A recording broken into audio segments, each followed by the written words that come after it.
എല്ലാവർക്കും ടെക് സൊല്യൂഷൻസിൻ്റെ പുതിയൊരു ക്ലാസ്സിലേക്ക് സ്വാഗതം.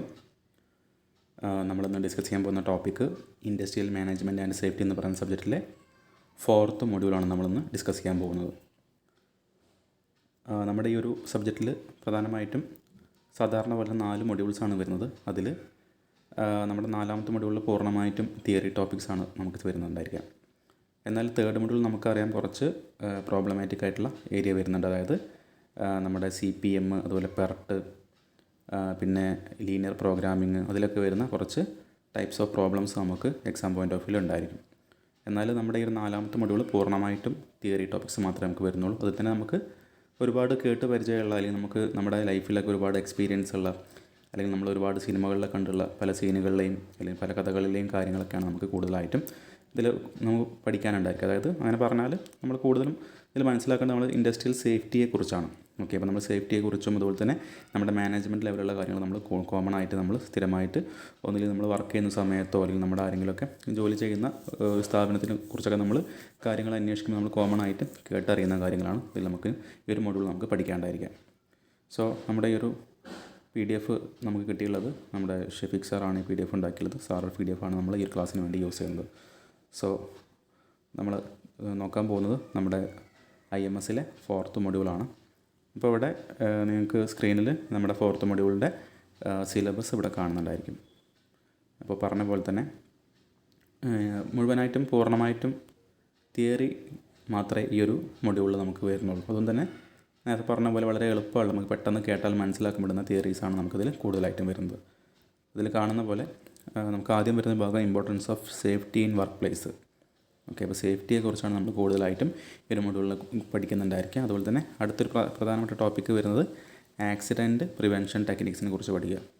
ഓക്കെ, പിന്നെ വരുന്ന 3ാമത്തെ ടോപ്പിക്കാണ് ഇൻഡസ്ട്രിയൽ ഡിസ്പ്യൂട്ട്സ്. അപ്പോൾ ഈ ഒരു 3 ടോപ്പിക്കിൽ സ്ഥിരമായിട്ട് എക്സാം പോയിൻ്റ് ഓഫ് വ്യൂലൊക്കെ ചോദിക്കുന്ന ക്വസ്റ്റ്യൻസ് എന്ന് പറഞ്ഞാൽ ജസ്റ്റ് ഞാൻ ഇവിടെ ഒന്ന് മാർക്ക് ചെയ്യാം. അതായത് നമ്മുടെ ഈ ഒരു ഫസ്റ്റ് ടോപ്പിക്ക് നോക്കുകയാണെങ്കിൽ നമുക്ക് കോസസ് ഓഫ് ആക്സിഡൻറ്റ്സ്, അതിന് മെക്കാനിക്കൽ ഫാക്ടേഴ്സ് വരുന്നുണ്ട്, എൻവയോൺമെൻറ്റൽ ഫാക്ടേഴ്സ് വരുന്നുണ്ട്, പിന്നെ പേഴ്സണൽ ഫാക്ടേഴ്സ്. നമുക്ക് ഈ ഒരു ടോപ്പിക്ക് നമുക്ക് സ്ഥിരമായിട്ട് 7 മാർക്കിനൊക്കെ exam point of view questions ഉണ്ടാകാറുള്ളതാണ്. അതേപോലെ തന്നെ നമ്മുടെ 2ാമത്തെ ടോപ്പിക്ക് നോക്കുകയാണെങ്കിൽ ഇവിടെ വരുന്ന 4 E's of accident prevention technique. നമുക്കറിയാം 2ാമത്തെ ടോപ്പിക്ക് ആക്സിഡൻറ്റ് പ്രിവെൻഷൻ ടെക്നിക്കാണ്. അപ്പോൾ നമുക്ക് എക്സാം പോയിൻ്റ് ഓഫ് വ്യൂലൊക്കെ സ്ഥിരമായിട്ട് ചോദിക്കുന്നതാണ് ആ ഒരു ആക്സിഡൻറ്റ് പ്രിവെൻഷൻ ടെക്നിക്കിൽ വരുന്ന 4 E's എന്ന് പറയുന്ന ഒരു കാര്യമുണ്ട്. അപ്പോൾ അതിനെക്കുറിച്ചൊക്കെ എക്സാം പോയിൻ്റ് ഓഫ് വ്യൂ 7 മാർക്കിനൊക്കെ സ്ഥിരമായിട്ട് ചോദിക്കുന്നതാണ്. അതേപോലെ തന്നെ role of management and safety officers, safety ഓഫീസേഴ്സിൻ്റെയും അതുപോലെ തന്നെ മാനേജ്മെൻറ്റിൻ്റെയും ആ ഒരു റോള്, അവർക്ക് ആ സ്ഥാപനത്തിനകത്ത് അല്ലെങ്കിൽ ആ ഒരു അവരുടെ ഇൻഡസ്ട്രിയിൽ സേഫ്റ്റി ഓഫീസേഴ്സിൻ്റെയും അതുപോലെ തന്നെ ആ ഒരു മാനേജ്മെൻറ്റിൻ്റെയും റോള്, സേഫ്റ്റിയെക്കുറിച്ചുള്ള അല്ലെങ്കിൽ സേഫ്റ്റിക്ക് ആക്സിഡൻറ്റ് പ്രിവെൻഷന് വേണ്ടിയുള്ള അവരുടെ റോൾസ് എന്തൊക്കെയാണ്, അതിനെക്കുറിച്ചും exam point of view questions ചോദിക്കാറുള്ളതാണ്. അതേപോലെ സ്ഥിരമായിട്ട് ചോദിക്കുന്ന മറ്റൊരു ടോപ്പിക്ക് നമ്മുടെ ഈ ആക്സിഡൻറ്റ് പ്രിവെൻഷൻ ടെക്നിക്സിൽ വരുന്നതാണ് precautions to be observed in hazardous situations like toxic, flammable, electrical shock and material handling. അതായത് ഹസാർഡസ് സിറ്റുവേഷൻസിൽ നമ്മൾ ടോക്സിക് ആയിട്ടുള്ള അല്ലെങ്കിൽ ഫ്ലെയിമബിൾ ആയിട്ടുള്ള അല്ലെങ്കിൽ ഇലക്ട്രിക്കൽ ഷോക്കോ ആ ഒരു സാഹചര്യങ്ങളൊക്കെ നമ്മൾ ഏതൊക്കെ തരത്തിലുള്ള പ്രിക്കോഷൻസാണ് നമ്മൾ ശ്രദ്ധിക്കേണ്ടത്. ആ ടോപ്പിക്ക് നമുക്ക് എക്സാം പോയിൻ്റ് ഓഫ് വ്യൂ 7 മാർക്കിനും അതുപോലെ 3 മാർക്കിനൊക്കെ exam point of view questions ഉണ്ടാകാറുള്ളതാണ്. ഇനി നമുക്ക് ലാസ്റ്റ് വരുന്ന ടോപ്പിക്ക് ഇൻഡസ്ട്രിയൽ ഡിസ്പ്യൂട്ട്സ് ആണ്. അതിൽ എക്സാം പോയിൻ്റ് ഓഫ് വ്യൂ ചെറിയൊരു ടോപ്പിക്ക് മാത്രമേ നമുക്ക് ലാസ്റ്റ് വരുന്നുള്ളൂ. അതായത് സെറ്റിൽമെൻറ്റ് ഓഫ് ഇൻഡസ്ട്രിയൽ ഡിസ്പ്യൂട്ട്സ്, എങ്ങനെയൊക്കെയാണ് നമ്മൾ ആ ഒരു ഇൻഡസ്ട്രിയൽ സ്ട്രൈക്കുകൾ അല്ലെങ്കിൽ അവിടെ ഉണ്ടാകുന്ന പ്രശ്നങ്ങളൊക്കെ നമ്മൾ പരിഹരിക്കുന്നത്, ഏതൊക്കെ മെത്തേഡ്സ് ആണ് യൂസ് ചെയ്യുന്നത്. അതിലൊരു 4 മെത്തേഡ്സ് പറയുന്നുണ്ട് ഇവിടെ. കളക്റ്റീവ് ബാർഗെയിനിങ്, പിന്നെ കൺസിലിയേഷൻ, പിന്നെ മീഡിയേഷൻ, പിന്നെ ആർബിട്രേഷൻ. 4 രീതികൾ പറയുന്നുണ്ട്, അല്ലെങ്കിൽ 4 സെറ്റിൽമെൻറ്റ് ടെക്നിക്സ് പറയുന്നുണ്ട്. അപ്പോൾ അതിനെക്കുറിച്ചും എക്സാം പോയിൻ്റ് ഓഫ് വ്യൂ 7 മാർക്കിനും അതുപോലെ 3 മാർക്കിനൊക്കെ ക്വസ്റ്റ്യൻസ് ഉണ്ടാകാറുണ്ട്. അപ്പോൾ നിങ്ങൾ ഈ ഒരു മൊഡ്യൂൾ പഠിക്കുമ്പോൾ ഞാൻ പറഞ്ഞ പോലെ ഞാനിവിടെ റെഡിൽ മാർക്ക് ചെയ്തില്ല, അല്ലെങ്കിൽ റോസ് കളറിൽ മാർക്ക് ചെയ്തുള്ളത് പ്രധാനപ്പെട്ട 3 ടോപ്പിക്കുകൾ. അതിലൊന്ന് importance of safety in workplace, 2ാമത്തത് ആക്സിഡൻറ്റ് പ്രിവെൻഷൻ ടെക്നിക്സ്, 3ാമത്തത് ഇൻഡസ്ട്രിയൽ ഡിസ്പ്യൂട്ട്സ്. പിന്നെ ഞാൻ ഗ്രീൻ കളറിൽ മാർക്ക് ചെയ്തുള്ളത് നമ്മുടെ എക്സാം പോയിൻ്റ് ഓഫ് വ്യൂ നമ്മുടെ പ്രീവിയസ് ഇയർ ക്വസ്റ്റ്യൻ പേപ്പറൊക്കെ നമ്മൾ നോക്കുന്ന സമയത്ത് സ്ഥിരമായിട്ട് ചോദിക്കുന്ന ഓരോ മേഖലകളുണ്ട്. ഇല്ല, നമ്മുടെ സിലബസിൽ ഒരുപാട് കാര്യങ്ങളുണ്ടെങ്കിലും നമുക്ക് സ്ഥിരമായിട്ട് ചോദിക്കുന്ന ഒരു പ്രത്യേക ടോപ്പിക്കുകളുണ്ട്. അത് നമ്മൾ ഈ ഒരു സെമസ്റ്റർ കഴിയുമ്പോൾ ശരിക്കും ആ ഒരു വിദ്യാർത്ഥിക്ക് ആ ടോപ്പിക്സ് കൃത്യമായിട്ടൊരു ഐഡിയ ഉണ്ടായിരിക്കണം. അതുകൊണ്ടാണ് സ്ഥിരമായിട്ട് ആ ഒരു ടോപ്പിക്ക് തന്നെ ഇങ്ങനെ മാറി മാറി ചോദിക്കുന്നത്. സോ ഞാൻ ഗ്രീൻ കളറിൽ മാർക്ക് ചെയ്തൊക്കെ ഓരോ ടോപ്പിക്കിലും വരുന്ന എക്സാം പോയിൻ്റ് ഓഫ് വ്യൂവിൽ ചോദിക്കാൻ ചാൻസ് ഉള്ള ആ ഒരു ടോപ്പിക്കുകളാണ്. അപ്പോൾ 7 മാർക്കിനും 3 മാർക്കിനും ഞാൻ ചോദിക്കാറുണ്ട്. അപ്പോൾ നിങ്ങൾ പഠിക്കുമ്പോൾ ആ ഒരു കാര്യങ്ങൾ പ്രത്യേകം ശ്രദ്ധിച്ച് വേണം പഠിക്കാനായിട്ട്. ഓക്കെ, അപ്പോൾ നമുക്കിനി നമ്മുടെ ക്ലാസ്സിലേക്ക് മൂവ് ചെയ്യാം. അപ്പോൾ അതിൽ ഫസ്റ്റ് വരുന്ന നമ്മൾ ഇൻഡസ്ട്രിയൽ സേഫ്റ്റിയെക്കുറിച്ചാണ്. അതായത് നമുക്കറിയാം സേഫ്റ്റി എന്ന് പറയുന്നത് എന്താണ്, അല്ലെങ്കിൽ സേഫ്റ്റി ഇല്ലാണ്ടാവുമ്പോഴാണ് നമുക്ക് അവിടെ ആക്സിഡൻറ്റ്സ് സംഭവിക്കുന്നത് അല്ലേ. നമ്മൾ സേഫ്റ്റിയെക്കുറിച്ച് അത്രത്തോളം ബോധമായിട്ടല്ലാത്ത സമയത്തായിരിക്കും നമ്മൾ മിക്കവാറും ആക്സിഡൻറ്റ്സ് സംഭവിക്കുന്നതായിരിക്കും അല്ലേ. നമുക്ക് എപ്പോഴും എന്താണ് ആക്സിഡൻ്റ് എന്ന് പറഞ്ഞാൽ നമ്മൾ പ്രതീക്ഷിക്കാണ്ട് സംഭവിക്കുന്ന, വളരെ അവിചാരിതമായി സംഭവിക്കുന്ന ഒരു കാര്യമാണ്. സോ നമ്മൾ സേഫ്റ്റിയെക്കുറിച്ച് കൃത്യമായിട്ടൊരു പ്രോട്ടോക്കോൾ നമ്മളെപ്പോഴും മീറ്റ് ചെയ്യുകയാണെങ്കിൽ, അല്ലെങ്കിൽ നമ്മളെപ്പോഴും ശ്രദ്ധിക്കുകയാണെങ്കിൽ എന്തായിരിക്കും, നമുക്ക് ആ ഒരു സേഫ്റ്റി എന്നുള്ള കാര്യം നമുക്ക് എപ്പോഴും നിലനിർത്താൻ സാധിക്കും. സോ നമുക്ക് ആദ്യം വരുന്ന കുറച്ച് എക്സാം പോയിൻ്റ് ഓഫ് വ്യൂ വേണമെങ്കിൽ 1 മാർക്കിനൊക്കെ ചോദിക്കാൻ ചാൻസ് ഉള്ള കുറച്ച് ചെറിയ ചെറിയ ടേംസാണ്. ഇതിൽ ഫസ്റ്റ് വരുന്നത് നമ്മുടെ ഫാക്ടറി. എന്താണ് ഫാക്ടറി? നമുക്ക് എല്ലാവർക്കും വരുന്നൊരു കാര്യമായിരിക്കും അല്ലേ. അതായത് it is a place where 10 or more persons are working with the help of power and machines for manufacturing any product.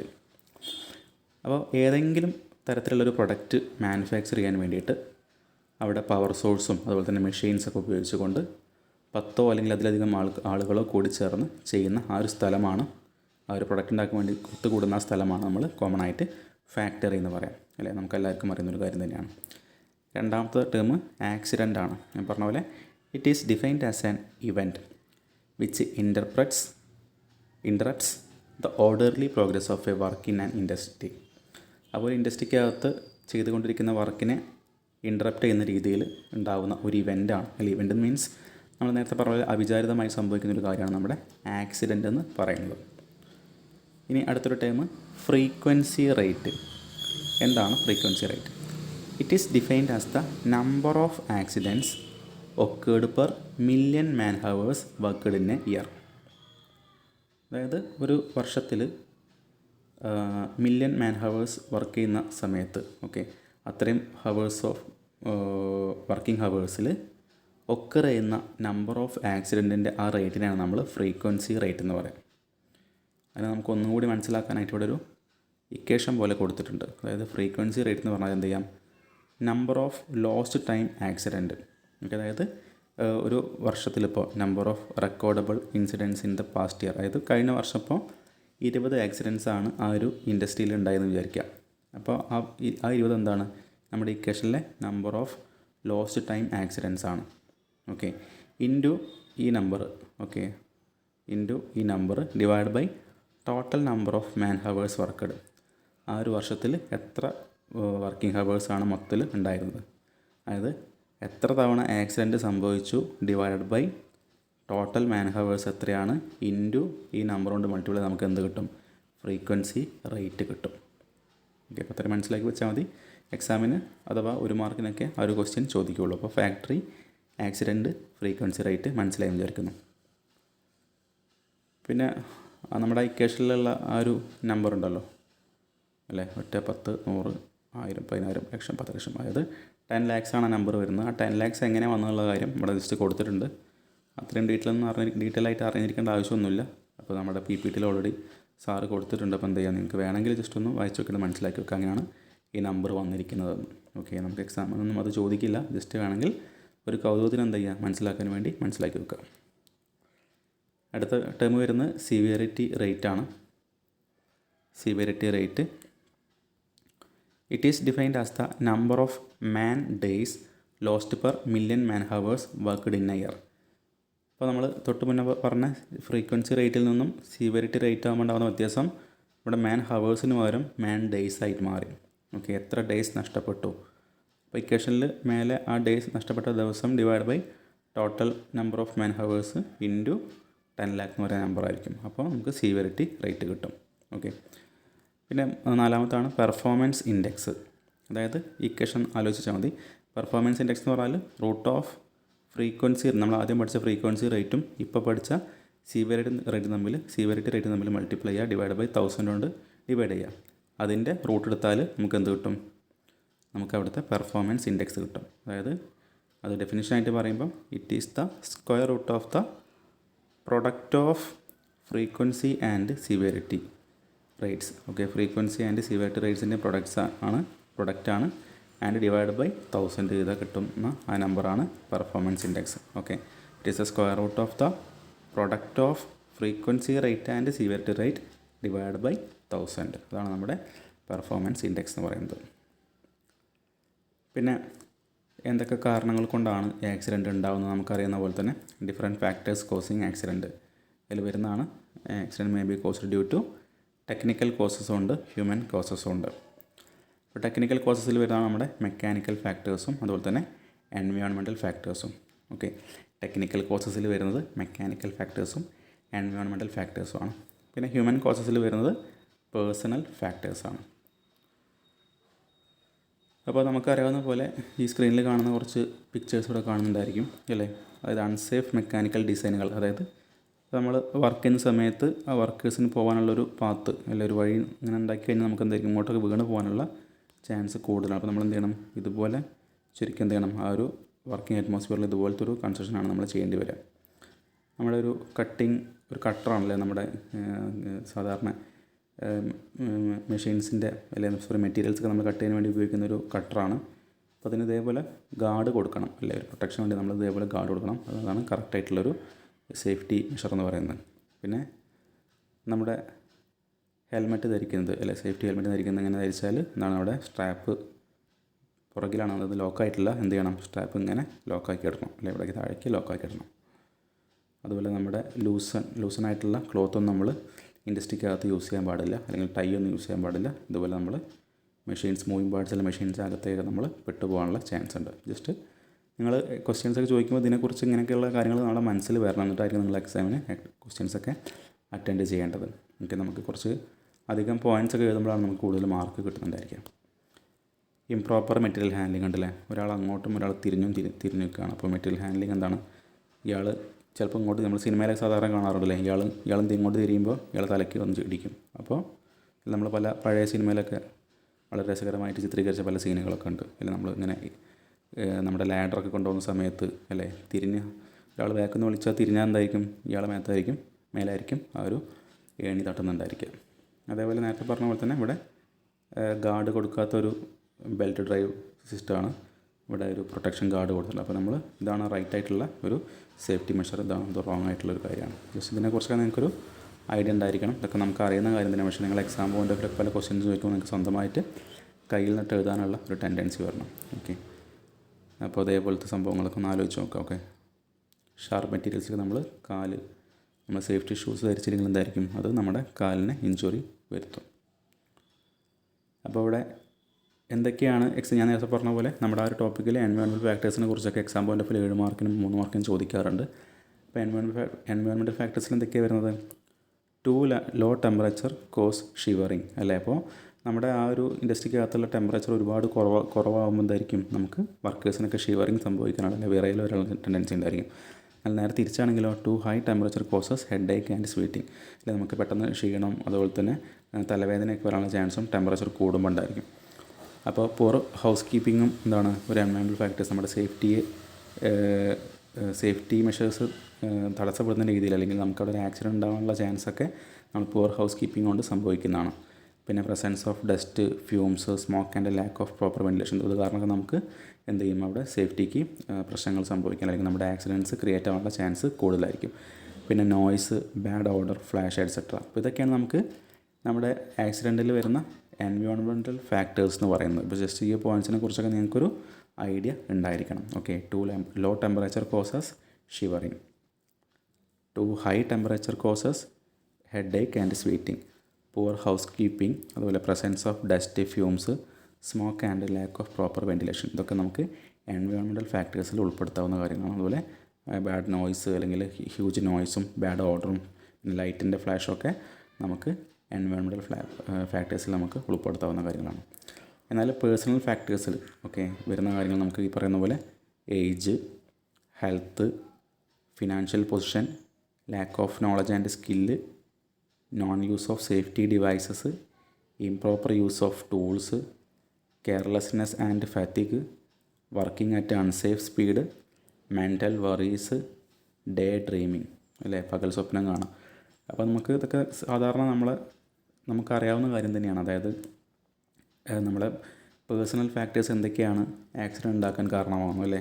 നമ്മളിപ്പോൾ ഒരു മെഷീനിൽ വർക്ക് ചെയ്യുന്ന സമയത്ത് നമ്മൾ പൂർണ്ണമായിട്ടും ആ ഒരു മെഷീനിനെ ശ്രദ്ധിച്ച്, അല്ലെങ്കിൽ മെഷീൻ്റെ മൂവ്മെൻറ്റ്സ്, മെഷീൻ സ്വിച്ചുകളൊക്കെ നമുക്ക് കൃത്യമായിട്ടൊരു ശ്രദ്ധ ഉണ്ടായിരിക്കണം. അല്ലാണ്ട് നമ്മൾ ഡേ ഡ്രീം കാണുന്നതായിരിക്കും നമുക്ക് അവിടെ അപകടം ഉണ്ടാകാനുള്ള ചാൻസ് ഉണ്ടായിരിക്കും. അതുപോലെ നമ്മുടെ മെൻ്റൽ ഹെൽത്ത്, നമുക്ക് ഉണ്ടാകുന്ന ടെൻഷൻ അല്ലെങ്കിൽ മാനസിക പിരിമുറുക്കം, അതൊക്കെ നമുക്ക് അവിടെ സേഫ്റ്റിയെ ബാധിക്കാൻ അല്ലെങ്കിൽ ആക്സിഡൻറ്റ് ഉണ്ടാകാനുള്ള ചാൻസ് കൂടുതലാണ്.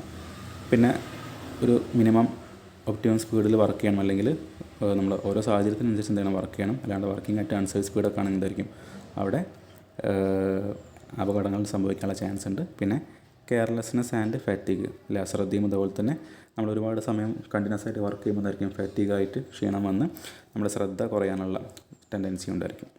പിന്നെ ടൂൾസിൻ്റെയൊക്കെ ഇംപ്രോപ്പറായിട്ടുള്ള യൂസേജും അവിടെ ആക്സിഡൻസിന് കാരണമാകുന്നു. പിന്നെ സേഫ്റ്റി ഡിവൈസുകൾ പ്രോപ്പറായിട്ട് യൂസ് ചെയ്യാത്തത്, പിന്നെ കൃത്യമായിട്ട് നമ്മൾ യൂസ് ചെയ്യുന്ന മെഷീനെ കുറിച്ചോ അല്ലെങ്കിൽ യൂസ് ചെയ്യുന്ന മേഖലയെക്കുറിച്ചോ നോളജോ സ്കില്ലോ ഇല്ലാത്തത്, പിന്നെ ഫിനാൻഷ്യൽ പൊസിഷൻ, പിന്നെ ഓരോ വർക്കേഴ്സിൻ്റെ അവരുടെ ഏജ് അല്ലെങ്കിൽ അവരുടെ ഹെൽത്ത് കണ്ടീഷൻസൊക്കെ നമുക്ക് പേഴ്സണൽ ഫാക്ടേഴ്സിൽ ഉൾപ്പെടുത്താവുന്ന പോയിൻറ്റ്സാണ്. അപ്പോൾ ഇതിനെക്കുറിച്ച് നല്ലൊരു ബോധം അല്ലെങ്കിൽ ഐഡിയ നിങ്ങൾക്ക് എക്സാം പോയിൻ്റ് ഓഫ് വ്യൂവിലൊക്കെ എഴുതുമ്പോൾ ഉണ്ടായിരിക്കണം. ഓക്കെ, നിങ്ങൾക്ക് അറിയുന്ന കാര്യങ്ങളൊക്കെ തന്നെയാണ്, പക്ഷേ നമുക്കിതിനെ പോയിൻ്റ് വൈസ് ആയിട്ട് എഴുതുമ്പോൾ കുറച്ച് കാര്യങ്ങൾ പോയിൻ്റായിട്ട് കിട്ടണം.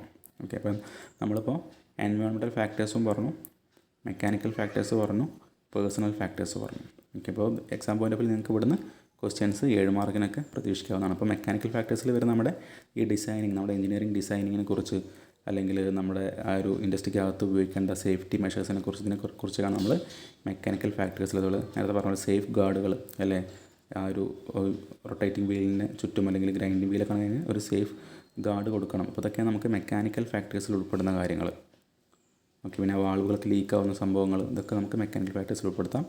പിന്നെ നമ്മൾ എൻവയോൺമെൻറ്റൽ ഫാക്ടേഴ്സിൽ കുറച്ച് കാര്യങ്ങൾ പറഞ്ഞു. ലാസ്റ്റ് പറഞ്ഞ നമ്മൾ പേഴ്സണൽ ഫാക്ടേഴ്സ്. അപ്പോൾ നമുക്ക് ഇവിടുന്ന് എക്സാം പോയിൻ്റ് ഓഫ് വ്യൂ ഞാൻ ഫസ്റ്റ് പറഞ്ഞ പോലെ ക്വസ്റ്റ്യൻസ് പ്രതീക്ഷിക്കേണ്ടതാണ്. ഓക്കെ,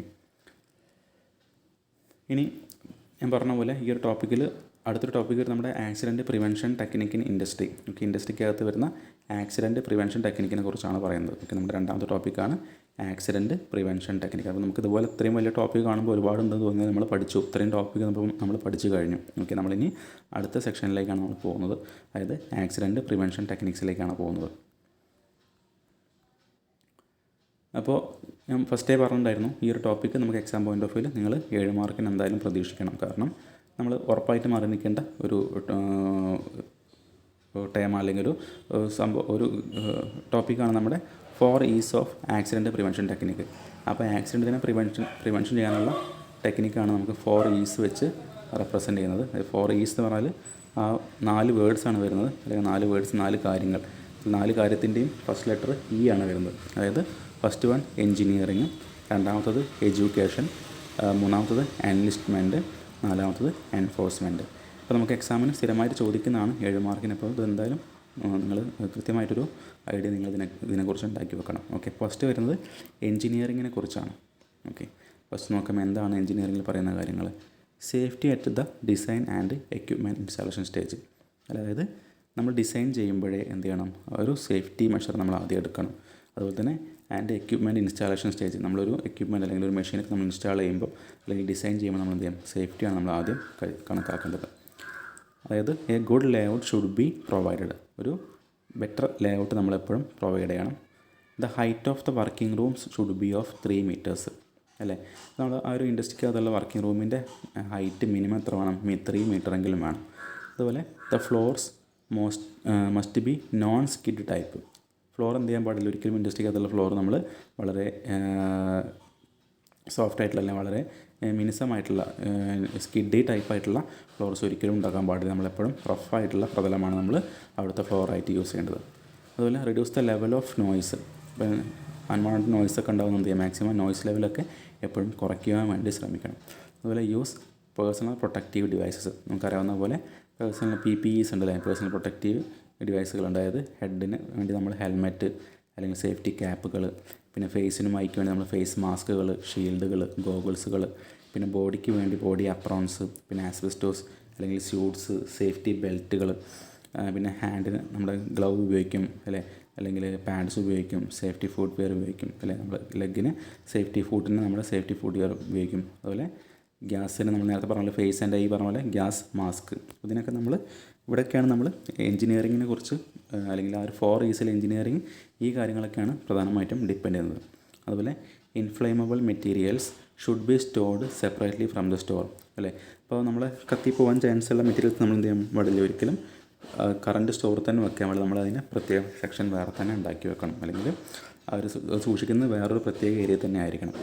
പിന്നെ വരുന്ന fire extinguishers should be kept in proper condition അല്ല. എപ്പോഴും എന്ത് ചെയ്യണം, നമ്മൾ ഫയർ എക്സ്റ്റിങ്ക്വിഷേഴ്സ് നമ്മൾ പ്രോപ്പർ കണ്ടീഷനിൽ നമ്മളെപ്പോഴും അത് പ്ലേസ് ചെയ്യണം.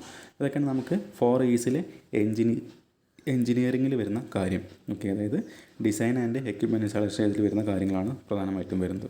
ഓക്കെ, അപ്പോൾ ഇതിൽ ഫസ്റ്റ് പറഞ്ഞ പോയിന്റിൽ സേഫ്റ്റി ആയിട്ട് the design and equipment installation stage പറഞ്ഞു. അതിൽ വരുന്നതാണ് A good layout should be provided, the height of the working rooms should be of 3 meters, the floors must be non-skid type, reduce the level of noise, use personal protective device. അതിൽ ഇത്രയും കാര്യങ്ങൾ വരുന്നുണ്ട്. Last inflammable material should be stored separately from the store. Last one fire extinguishers should be in proper condition. അപ്പോൾ ഞാൻ പറഞ്ഞ പോലെ exam point of view 7 മാർക്കിന് ചോദിക്കും ഇതിനെക്കുറിച്ചിട്ട്. അപ്പോൾ നല്ല ഒരു ഐഡിയ ഇതിനെക്കുറിച്ച് ഉണ്ടാക്കി വെക്കുക. രണ്ടാമത്തെ ഈ 4 E's രണ്ടാമത്തെ ഈ എഡ്യൂക്കേഷനാണ് അല്ലേ. അപ്പോൾ നമുക്കറിയുന്നുണ്ടായിരിക്കും എന്താണ് എഡ്യൂക്കേഷൻ കൊണ്ട് ഉദ്ദേശിക്കുന്നതായിരിക്കാം. Employees should be educated to think, act and work safely അല്ല. അപ്പോൾ നമ്മളൊരു എംപ്ലോയിനെ സെലക്ട് ചെയ്യുന്ന സമയത്ത് എന്തായിരിക്കണം, അയാൾക്ക് ഈ ഒരു കമ്പനിക്കകത്ത് അല്ലെങ്കിൽ ഇൻഡസ്ട്രിക്കകത്ത് വർക്ക് ചെയ്യുന്ന സമയത്ത് നല്ല രീതിയിൽ ചിന്തിക്കാനും അല്ലെങ്കിൽ അതിനെക്കുറിച്ച് ഏറ്റവും സേഫായിട്ട് വർക്ക് ചെയ്യാനുള്ള ആ ഒരു ചിന്തയും അല്ലെങ്കിൽ ആ ഒരു നോളജും എഡ്യൂക്കേഷനൊക്കെ അയാൾക്ക് ഉണ്ടാവുന്ന കാര്യം നമ്മളെപ്പോഴും ഉറപ്പ് വരുത്തണം അല്ലേ. അതേപോലെ the safety education involves orientation programmes, displaying chart, posters and safety classes at the time of job training etcetera. അപ്പോൾ നമ്മൾ സേഫ്റ്റി എഡ്യൂക്കേഷൻ കൊണ്ട് ഉദ്ദേശിക്കുന്നത് ശരിക്കും എന്ത് ചെയ്യാം, നമ്മൾ ആദ്യം ഒരാളെ സെലക്ട് ചെയ്യുമ്പോഴേ എന്ത് ചെയ്യണം, മിനിമം അയാൾക്ക് സേഫ്റ്റിയെക്കുറിച്ച് അല്ലെങ്കിൽ അങ്ങനെയുള്ള കാര്യങ്ങളെക്കുറിച്ച് തിങ്ക് ചെയ്യാനും ആക്ട് ചെയ്യാനുള്ള ആ ഒരു കാപ്പബിലിറ്റി ഉണ്ടോ നമ്മൾ ശ്രദ്ധിക്കണം. അതുപോലെ തന്നെ നമ്മൾ സ്ഥിരമായിട്ട് എന്ത് ചെയ്യണം, സേഫ്റ്റി എഡ്യൂക്കേഷൻ കൊടുക്കണം. അതായത് ഓറിയൻറ്റേഷൻ പ്രോഗ്രാമുകൾ കണ്ടക്ട് ചെയ്യാം, അല്ലെങ്കിൽ നമുക്ക് മനസ്സിലാക്കാൻ സേഫ്റ്റിക്ക് ഒരു സൂചന കൊടുക്കാൻ നമ്മൾ ഇവിടെ കാണുന്ന പോലത്തെ സിഗ്നൽസ്, ചാർട്ടുകൾ അല്ലെങ്കിൽ പോസ്റ്റേഴ്സ് അല്ലെങ്കിൽ അങ്ങനെയുള്ള കാര്യം നമ്മൾ എന്ത് ചെയ്യണം, നമ്മൾ ഡിസ്പ്ലേ ചെയ്ത് വെക്കണം. അല്ലെങ്കിൽ ജോബ് ട്രെയിനിങ്ങിൻ്റെ സമയത്ത് നമ്മൾ അയാളെ സെലക്ട് ചെയ്ത് ജോലിയിൽ കൊടുക്കുന്ന സമയത്ത് ട്രെയിനിങ്ങിൻ്റെ സമയത്ത് കൃത്യമായിട്ടുള്ള ഒരു സേഫ്റ്റി ക്ലാസ്സുകൾ നമ്മൾ അയാൾക്ക് വേണ്ടി കണ്ടക്ട് ചെയ്യണം. അല്ലെങ്കിൽ ഒരു ടീമിന് ആ സമയത്ത് ജോയിൻ ചെയ്യുന്ന ടീമിന് വേണ്ടി നമ്മൾ സ്ഥിരമായിട്ട് കണ്ടക്ട് ചെയ്ത് കൊടുക്കണം. Okay, formulate safety committees and appoint safety officers. എന്ത് ചെയ്യണം, നമ്മൾ ഓരോ കമ്പനിക്കകത്തും സേഫ്റ്റി ഓഫീസേഴ്സ് നമ്മൾ അപ്പോയിൻറ്റ് ചെയ്യണം, അല്ലെങ്കിൽ സേഫ്റ്റി കമ്മിറ്റിയെ നമ്മൾ നിർബന്ധമായിട്ടും അപ്പോയിൻറ്റ് ചെയ്യണം. അതാണ് നമുക്ക് 4 E's രണ്ടാമത്തെ ആയിട്ടുള്ള എഡ്യൂക്കേഷനിൽ വരുന്ന കാര്യം. ഓക്കെ, ആദ്യം പറയുന്നത് എഞ്ചിനീയറിംഗ് ആണ്. എഞ്ചിനീയറിംഗിനെ കുറിച്ച് നമ്മൾ പറഞ്ഞു. രണ്ടാമത്തെ ഈ എഡ്യൂക്കേഷൻ. മൂന്നാമത്തെയാണ് എൻലിസ്റ്റ്മെൻറ്റ്. ഓക്കെ, മൂന്നാമത്തെ നോക്കാം എൻലിസ്റ്റ്മെൻറ്റ്. ഇതിലെന്തൊക്കെയാണ് പറയുന്നത് നോക്കാം. Improve employee and management attitudes towards safety practices. Okay, അപ്പോൾ എംപ്ലോയി അല്ലെ, ആ ഒരു ജോലിക്കാരൻ്റെയും അല്ലെങ്കിൽ ആ കമ്പനിയിലെ സ്റ്റാഫിൻ്റെയും മാനേജ്മെൻറ്റെയും ആറ്റിറ്റ്യൂഡ്സ് സേഫ്റ്റി മെഷേഴ്സ് എടുക്കാനായിട്ട് അല്ലെങ്കിൽ അതിനോടുള്ള ഒരു ആറ്റിറ്റ്യൂഡിനെ കുറിച്ചാണ് നമ്മൾ അനലിസ്റ്റ്മെൻറ്റ് കൊണ്ട് അല്ലെങ്കിൽ ആറ്റിറ്റ്യൂഡിനെ ഇമ്പ്രൂവ് ചെയ്യിക്കാനുള്ള കാര്യങ്ങളാണ് നമ്മുടെ അനലിസ്റ്റ്മെൻറ്റിൽ വരുന്നത്. അതായത് developing safety consciousness among workers and management. Okay, അപ്പോൾ വർക്കേഴ്സിൻ്റെ ഇടയിലും അതുപോലെ മാനേജ്മെൻറ്റ് ഇടയിൽ ചെയ്യണം, സേഫ്റ്റിയെക്കുറിച്ചൊരു കോൺഷ്യസ് ആയിട്ടുള്ളൊരു എഫേർട്ട് എടുക്കാനുള്ള ടെൻഡൻസി എപ്പോഴും ഉണ്ടാക്കിയെടുക്കണം. എല്ലാവരും അവരെ കൊണ്ട് സേഫ്റ്റിയെക്കുറിച്ച് എന്ത് ചെയ്യണം, കോൺഷ്യസ് ആയിട്ട് എഫേർട്ട് എടുക്കാനുള്ള ഒരു ടെൻഡൻസി ഉണ്ടാക്കി വെക്കണം. Hold safety competitions and award prizes to winners. എന്താ ചെയ്യുക, സേഫ്റ്റിയെക്കുറിച്ചുള്ള അല്ലെങ്കിൽ സേഫ്റ്റിയെക്കുറിച്ച് കൃത്യമായിട്ടൊരു പഠനം അയാൾക്ക് കിട്ടാൻ വേണ്ടി അല്ലെങ്കിൽ ഒരു ട്രെയിനിങ് കിട്ടാൻ വേണ്ടി എന്ത് ചെയ്യാം, അതിനെക്കുറിച്ചുള്ള കോമ്പറ്റീഷൻസ് ഒക്കെ നടത്തുക. ശേഷം എന്ത് ചെയ്യുക, കോമ്പറ്റീഷൻസിൽ വിജയിക്കുന്ന ആളുകൾക്ക് അവാർഡുകളും അല്ലെങ്കിൽ പ്രൈസുകൾ കൊടുത്ത് അവരെ മാക്സിമം മോട്ടിവേറ്റ് ചെയ്യും. അതായത് സേഫ്റ്റിയെക്കുറിച്ച് അത്രത്തോളം ബോധം എല്ലാവർക്കും ഒരു കമ്പനിക്കകത്ത് ഉണ്ടാവേണ്ടതാണ്. ഓക്കെ, അതുപോലെ ക്രോസ് മാർക്ക് ആക്സിഡൻറ്റ് ഏരിയാസ് അല്ലേ. അപ്പോൾ ആക്സിഡൻറ്റ് ഏരിയസിലൊക്കെ എന്ത് ചെയ്യുക, അവിടേക്ക് പോകാൻ പാടില്ല എന്നൊക്കെ പറഞ്ഞാൽ നമുക്ക് എന്ത് ചെയ്യാം, നോ അഡ്മിഷൻ എന്നൊക്കെ പറഞ്ഞാൽ നമുക്കിങ്ങനെ ക്രോസ് മാർക്ക് ബോർഡുകൾ നമ്മൾ എപ്പോഴും എന്ത് ചെയ്യണം, അവിടെ പ്രൊവൈഡ് ചെയ്യണം. ഓക്കെ, പിന്നെ give due respect to safe workers. എന്ത് ചെയ്യാം, സേഫായിട്ട് വർക്ക് ചെയ്യുന്ന അല്ലെങ്കിൽ സേഫ്റ്റി നോക്കി അല്ലെങ്കിൽ സേഫ്റ്റി എപ്പോഴും അഷ്യൂർ ചെയ്ത് വർക്ക് ചെയ്യുന്ന വർക്കേഴ്സ് എന്ത് ചെയ്യാം, എപ്പോഴും ഒരു റെസ്പെക്റ്റ് കൊടുക്കേണ്ടതുണ്ട്. Okay, hold regular safety meetings. എന്ത് ചെയ്യാം, സേഫ്റ്റിയെക്കുറിച്ചുള്ള റെഗുലർ മീറ്റിംഗ്സ്, അതായത് സേഫ്റ്റി ഒരിക്കലും തെറ്റിപ്പോകാതെ എപ്പോഴും സേഫ്റ്റി എന്നുള്ളൊരു കാര്യം ഫസ്റ്റ് കാര്യം തന്നെ ആക്കി ഓരോ എംപ്ലോയീസിനും മനസ്സിലാക്കാൻ വേണ്ടി എന്ത് ചെയ്യാം, സ്ഥിരമായിട്ട് റെഗുലർ സേഫ്റ്റി മീറ്റിംഗ്സ് നമ്മളെപ്പോഴും കണ്ടക്ട് ചെയ്യണം. Provide simple and convenient safety devices. എന്ത് ചെയ്യാം, ഏറ്റവും സിമ്പിളായിട്ടുള്ള, അതുപോലെ ഏറ്റവും ഈസി ആയിട്ട് യൂസ് ചെയ്യാൻ സാധിക്കുന്ന കൺവീനിയൻ്റ് ആയിട്ടുള്ള സേഫ്റ്റി ഡിവൈസുകൾ പ്രൊവൈഡ് ചെയ്യണം. ഇത്രയാണ് നമുക്ക് ആ 4E's എൻലിസ്റ്റ്, മൂന്നാമത്തെ ഈ ആയിട്ടുള്ള എൻലിസ്റ്റ്മെൻറ്റിൽ വരുന്നത്. ഓക്കെ, അപ്പോൾ 4E's 3 E's നമ്മൾ പഠിച്ചു. ലാസ്റ്റ് വന്ന എൻലിസ്റ്റ്മെൻറ്റ്, അതിന് മുന്നേ എഡ്യൂക്കേഷൻ, അതിന് മുന്നേ എഞ്ചിനീയറിംഗ്. നമുക്ക് ലാസ്റ്റ് വരുന്നതാണ് നമ്മുടെ എൻഫോഴ്സ്മെൻറ്റ്. അപ്പോൾ മിക്കവാറും എല്ലാവർക്കും എൻഫോഴ്സ്മെൻറ്റിൻ്റെ മീനിങ് അറിയുന്നുണ്ടായിരിക്കും. അല്ലെങ്കിൽ എന്താണ് എൻഫോഴ്സ്മെൻറ്റ് പറഞ്ഞാൽ, നമ്മൾ ഇവിടെ പറയുന്ന പോലെ to enforce the employees to obey the safety rules and safe practices അല്ലേ. അതായത് ആ ഒരു സേഫ്റ്റി റൂൾസും സേഫ്റ്റി പ്രാക്ടീസസും എന്ത് ചെയ്യണം, എംപ്ലോയീസ് മസ്റ്റായിട്ടും അത് പാലിക്കണം. എന്ത് ചെയ്യുക, അതിനുവേണ്ടി അവരെ എൻഫോഴ്സ്മെൻറ്റ് ചെയ്യുക അല്ലെങ്കിൽ എൻഫോഴ്സ് ചെയ്യുക. If the safety practices are violated penalties are given. ഇനി അഥവാ ഏതെങ്കിലും തരത്തിലുള്ള സേഫ്റ്റി പ്രാക്ടീസുകൾ ഫോളോ ചെയ്യാത്ത വർക്കേഴ്സിന് എന്ത് ചെയ്യണം, അവർക്ക് പെനാൽറ്റീസ് അല്ലെങ്കിൽ നല്ല ശിക്ഷാ നടപടികൾ കൊടുത്തിട്ട് എന്ത് ചെയ്യണം, അവരെ ആ ഒരു സേഫ്റ്റി റൂളുകൾ കീപ്പ് ചെയ്യാനുള്ള അല്ലെങ്കിൽ ഒബേ ചെയ്യുന്ന രീതിയിലേക്ക് മാറ്റിയെടുക്കണം. അപ്പോൾ ഇതിനാണ് നമ്മൾ നാലാമത്തെ ആയിട്ടുള്ള എൻഫോഴ്സ്മെൻറ്റ് കൊണ്ട് ഉദ്ദേശിക്കുന്നത്. എന്ത് ചെയ്യാം, ശകാരിക്കുക അല്ലെങ്കിൽ അവർക്ക് ഫൈൻ കൊടുക്കുക അല്ലെങ്കിൽ പെനാൽറ്റീസ് കൊടുക്കുക അല്ലേ. ആ സേഫ്റ്റി റൂൾസ് ഒബേ ചെയ്യാത്ത അല്ലെങ്കിൽ സേഫ്റ്റി പ്രാക്ടീസുകൾ ഒബേ ചെയ്യാത്ത വർക്കേഴ്സ് എന്ത് ചെയ്യാം, അവർക്ക് പെനാൽറ്റീസ് അല്ലെങ്കിൽ ഫൈനുകൾ കൊടുത്ത് എന്ത് ചെയ്യണം, അവരെ ആ രീതിയിലേക്ക് മാറ്റിയെടുക്കണം. ഓക്കെ, അതാണ് നമ്മുടെ ആ ഒരു 4E's വരുന്ന കാര്യങ്ങൾ. വളരെ എളുപ്പമുള്ള ഒരു ടോപ്പിക്കാണ് നമ്മുടെ 4E's of accident prevention technique. അപ്പോൾ നിങ്ങൾ ഈ ടോപ്പിക്ക് ഒരിക്കലും എക്സാമിന് പഠിക്കാതെ പോകാൻ പാടില്ല. നിങ്ങൾ തന്നെ ഉറപ്പായിട്ടും ഈ ടോപ്പിക്ക് പഠിച്ചിട്ട് മാത്രമേ പോകാൻ പാടുള്ളൂ. അതിന് 7 മാർക്കാണ് എക്സാം പോയിൻ്റ് ഓഫ് സ്ഥിരമായിട്ട് ചോദിക്കുന്നതാണ്. ഓക്കെ, അപ്പോൾ ഇത്രയും കാര്യം പഠിച്ചാൽ ഈ 4E's പഠിക്കുക. എഞ്ചിനീയറിംഗ്, എഡ്യൂക്കേഷൻ, എൻലിസ്റ്റ്മെൻറ്റ്, അതുപോലെ എൻഫോഴ്സ്മെൻറ്റ്. ഓക്കെ, നമ്മുടെ ക്ലാസ്സുകൾ ഉപകാരപ്പെടുന്നുണ്ടെങ്കിൽ നിങ്ങളതിൻ്റെ ഫീഡ്ബാക്ക് അറിയിക്കുക. അത് ലൈക്കുകളായിട്ടും അതുപോലെ നിങ്ങൾക്ക് ഫ്രണ്ട്സിന് ഷെയർ ചെയ്യാം. അതുപോലെ നല്ല കമൻറ്റുകളായിട്ടും. ഇനി എന്തെങ്കിലും മോശം ഫീഡ്ബാക്ക് ഉണ്ടെങ്കിൽ അതും നിങ്ങൾക്ക് വളരെ ഓപ്പണായിട്ട് നിങ്ങൾക്ക് അറിയിക്കാവുന്നതാണ്. അപ്പോൾ അതിനാണ് നമുക്കൊരു സോഷ്യൽ മീഡിയ പ്ലാറ്റ്ഫോം ഉള്ളത്. ഓക്കെ, അപ്പോൾ നിങ്ങളുടെ അഭിപ്രായം എന്തോ നിങ്ങൾക്ക് അറിയിക്കാനുള്ള സ്വാതന്ത്ര്യമുണ്ട്. അത് നല്ല രീതിയിൽ എന്ത് ചെയ്യും, നമുക്ക് ആക്സെപ്റ്റ് ചെയ്യാനുള്ള മാനസികമായിട്ടുള്ള തയ്യാറെടുപ്പുണ്ട്. ഓക്കെ, നമുക്കിനി ഇതിലടുത്ത് വരുന്ന നമ്മുടെ ഫാക്ടറി ആക്ടിനെ കുറിച്ചാണ്. 1948 ഫാക്ടറി ആക്ടിനെ കുറിച്ചാണ് പറയാൻ പോകുന്നത്. അതിൽ വരുന്നത് ഒന്നുമില്ല, നമ്മുടെ ഒരു കമ്പനിക്കകത്തല്ലേ, നമ്മുടെ ജസ്റ്റ് നമുക്ക് പോയിൻറ്റ്സ് വൈസ് പറയാം.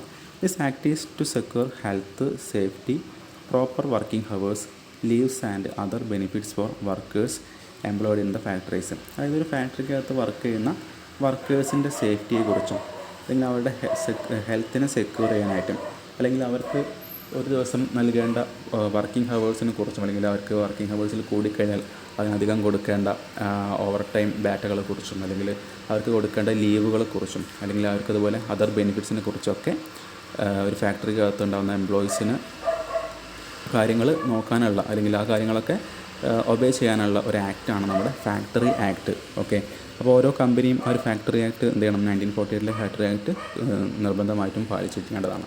ഇതാണ് നമ്മുടെ ഫാക്ടറി ആക്ട് 1948 എന്ന് പറയുന്നത്.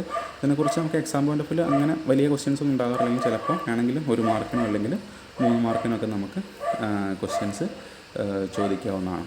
അതേപോലെ നിങ്ങൾക്ക് ഇതിൽ പറയാൻ വിട്ടുപോയൊരു പോയിൻ്റായിരുന്നു JSA എന്ന് പറയുന്നൊരു ടേമുണ്ട്.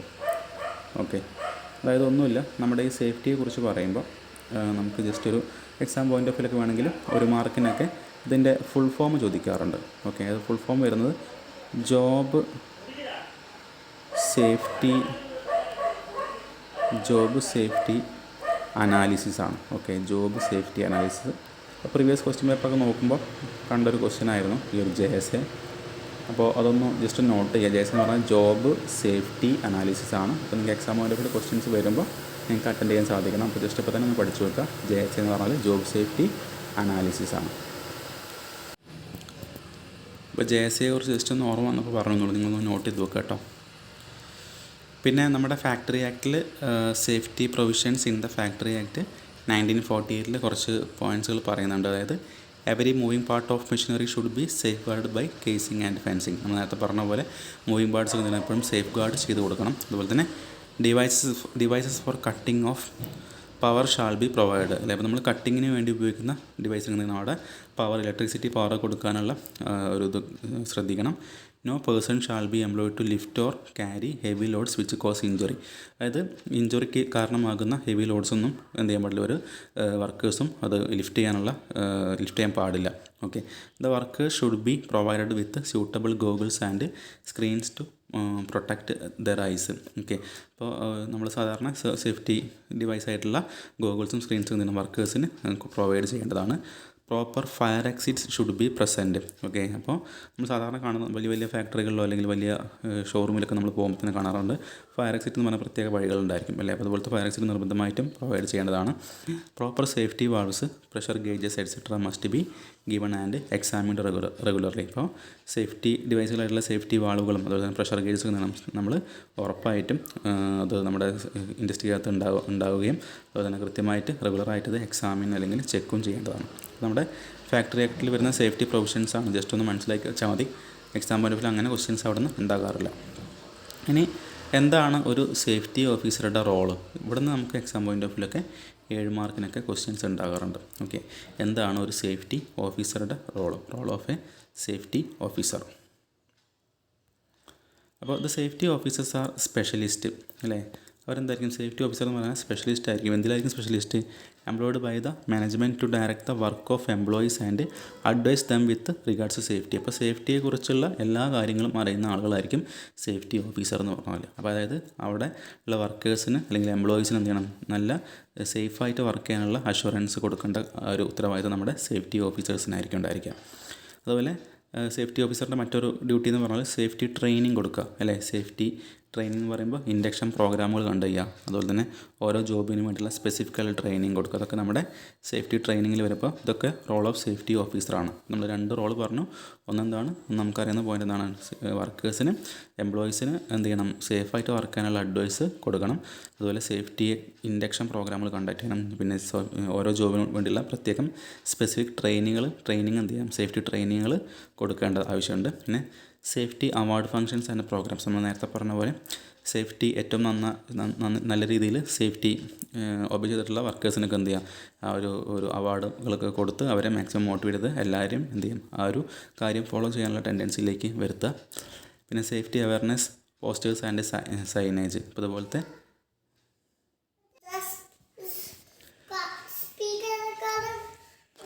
ഇതുപോലത്തെ സേഫ്റ്റി അവയർനെസ് പോസ്റ്റേഴ്സും അതുപോലെ തന്നെ സൈൻ ബോർഡുകളൊക്കെ എന്ത് ചെയ്യും? അവിടെ പ്രൊവൈഡ് ചെയ്യണം. ഇതൊക്കെ നമ്മുടെ ഒരു സേഫ്റ്റി ഓഫീസറുടെ റോളായിട്ട് നമുക്ക് പറയാൻ പറ്റും. പിന്നെ സേഫ്റ്റി ഓഡിറ്റുകൾ കണ്ടക്ട് ചെയ്യുക. ഓക്കെ, സേഫ്റ്റി ഓഡിറ്റുകൾ കണ്ടക്ട് ചെയ്തൊക്കെ നമുക്ക് ഒരു സേഫ്റ്റി ഓഫീസറുടെ റോളായിട്ട് നമുക്ക് ഓരോരോ പോയിൻ്റായിട്ട് നമുക്ക് നോട്ട് ചെയ്യാൻ പറ്റും. ഞാൻ പറഞ്ഞ പോലെ എക്സാം പോയിൻ്റ് ഓഫ് വ്യൂവിൽ 7 മാർക്കിന് ചോദിക്കുന്നതാണ് role of safety officer. Okay, അതുപോലെ അടുത്തൊരു റോളാണ് ആക്സിഡൻറ്റ് ഇൻവെസ്റ്റിഗേഷൻ റിപ്പോർട്ട്. ആക്സിഡൻസിനെ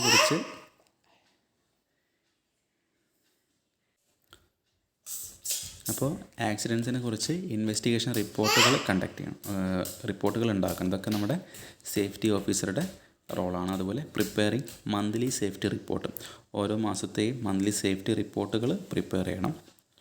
നമുക്ക് ഏകദേശം 1 2 3 4 5 6 7 7 പോയിൻ്റ് പറഞ്ഞിട്ടുണ്ട്. അപ്പോൾ നമുക്ക് എക്സാം പോയിൻ്റ് പോലെ 7 പോയിൻറ്റ്സ് ചെയ്തിട്ട് നമുക്ക് ഉറപ്പായിട്ടും 7 മാർക്ക് സ്കോർ ചെയ്യാൻ പറ്റും.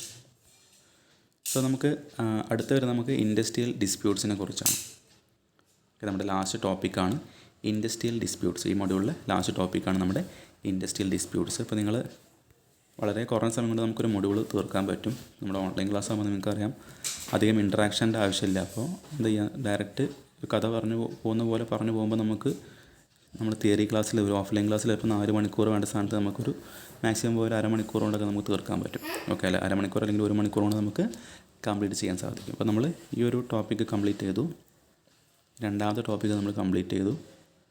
അതിൽ നമുക്കിനി ഈ ഒരു ടോപ്പിക്ക് എടുക്കാനുണ്ട്. Precautions to be observed in toxic inflammable electric shock and material handling. നമ്മൾ നേരത്തെ പറഞ്ഞ ആ ഒരു ടോപ്പിക് നമ്മൾ നേരത്തെ ജസ്റ്റ് പറഞ്ഞു പോയിട്ടുണ്ട്. നമുക്ക് ഇത്തിരി കൂടി ഡീറ്റെയിൽ ആയിട്ടുള്ള നോട്ട് വേറെ ഉണ്ട്. നമുക്ക് എന്ത് ചെയ്യാം? അതിൽ ഡിസ്കസ് ചെയ്യാം.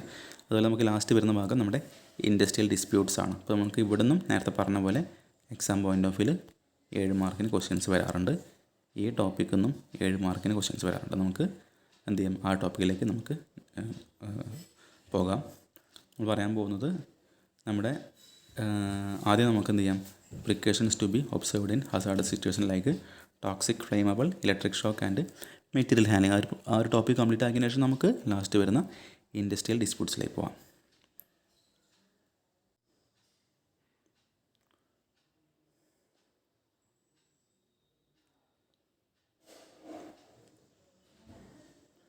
നമ്മൾ നേരത്തെ പറഞ്ഞ ടോപ്പിക്കുകൾ ഈ ഒരു നോട്ടിലും വേറെ കൊടുത്തിട്ടുണ്ട്.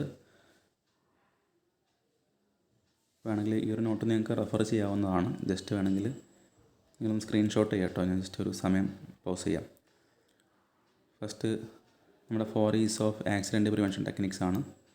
അപ്പോൾ നിങ്ങൾക്ക് വേണമെങ്കിൽ സ്ക്രീൻഷോട്ട് എടുക്കാവുന്നതാണ്. നമ്മൾ ഓൾറെഡി പഠിച്ച പോയിൻറ്റ്സ് ആണ്, ഇത്തിരി കൂടി ഡീറ്റെയിൽ ആയിട്ട് ഇവിടെ കൊടുത്തിട്ടുണ്ട് നമ്മുടെ 4 E'സിൽ വരുന്ന കാര്യങ്ങൾ.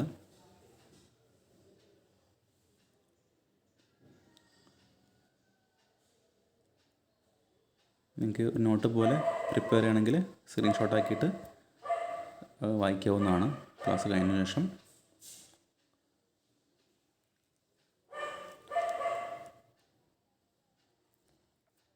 ഓക്കെ, 4 E's നോട്ട്സ് അത്രയാണ് വരുന്നത്. അതുപോലെ നമ്മൾ നേരത്തെ റോൾ ഓഫ് സേഫ്റ്റി ഓഫീസറൊക്കെ പറഞ്ഞിട്ടുണ്ടായിരുന്നു. നമ്മുടെ role of management and safety officers in accident prevention ടെക്നിക്കിൽ വരുന്ന കുറച്ച് അഡീഷണൽ പോയിൻറ്റ്സ് ഇവിടെ കൊടുത്തിട്ടുണ്ട്. ഇതും പറഞ്ഞ പോലെ നിങ്ങൾക്ക് നോട്ട്സായിട്ട് സ്ക്രീൻഷോട്ട് ചെയ്യാം. ജസ്റ്റ് ഇവിടെ തൊട്ട് സ്ക്രീൻഷോട്ട് ചെയ്യാം.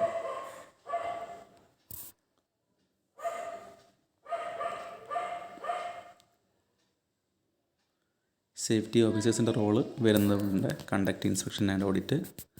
ജസ്റ്റ് ഒന്ന് വായിച്ച് നോക്കുക. നമ്മൾ പറഞ്ഞ കാര്യങ്ങൾ തന്നെ അതിൽ ഡീറ്റെയിൽ ആയിട്ട് കൊടുത്തിട്ടുണ്ട്. ജസ്റ്റ് ഒന്ന് നോട്ട്സ് സ്ക്രീൻഷോട്ട് ആക്കിയതിന് ശേഷം ക്ലാസ് കഴിഞ്ഞിട്ട് വായിച്ച് നോക്കാം.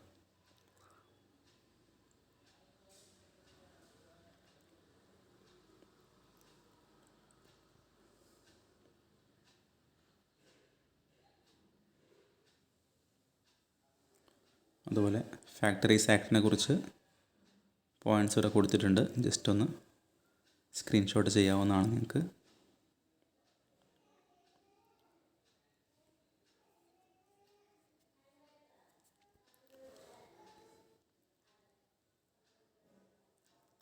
ഈ കുറച്ചധികം പോയിൻറ്റ്സ് നിങ്ങൾക്ക് വായിക്കുമ്പോൾ നാളെ നിങ്ങൾക്ക് എക്സാമിന് പോകുമ്പോൾ കുറച്ചും കൂടി പോയിൻറ്റ്സ് കയ്യിൽ നിന്നിട്ട് എഴുതാനുള്ളൊരു എബിലിറ്റി ഉണ്ടാവുന്നതാണ്. അപ്പോൾ അതിനാണ് കുറച്ചധികം പോയിൻറ്റ്സ് ഇവിടെ കൊടുത്തിരിക്കുന്നത്. നമുക്കൊന്ന് വായിച്ച് നോക്കാം കേട്ടോ. സ്ക്രീൻഷോട്ട് ആക്കിയിട്ട് വായിച്ച് നോക്കാം.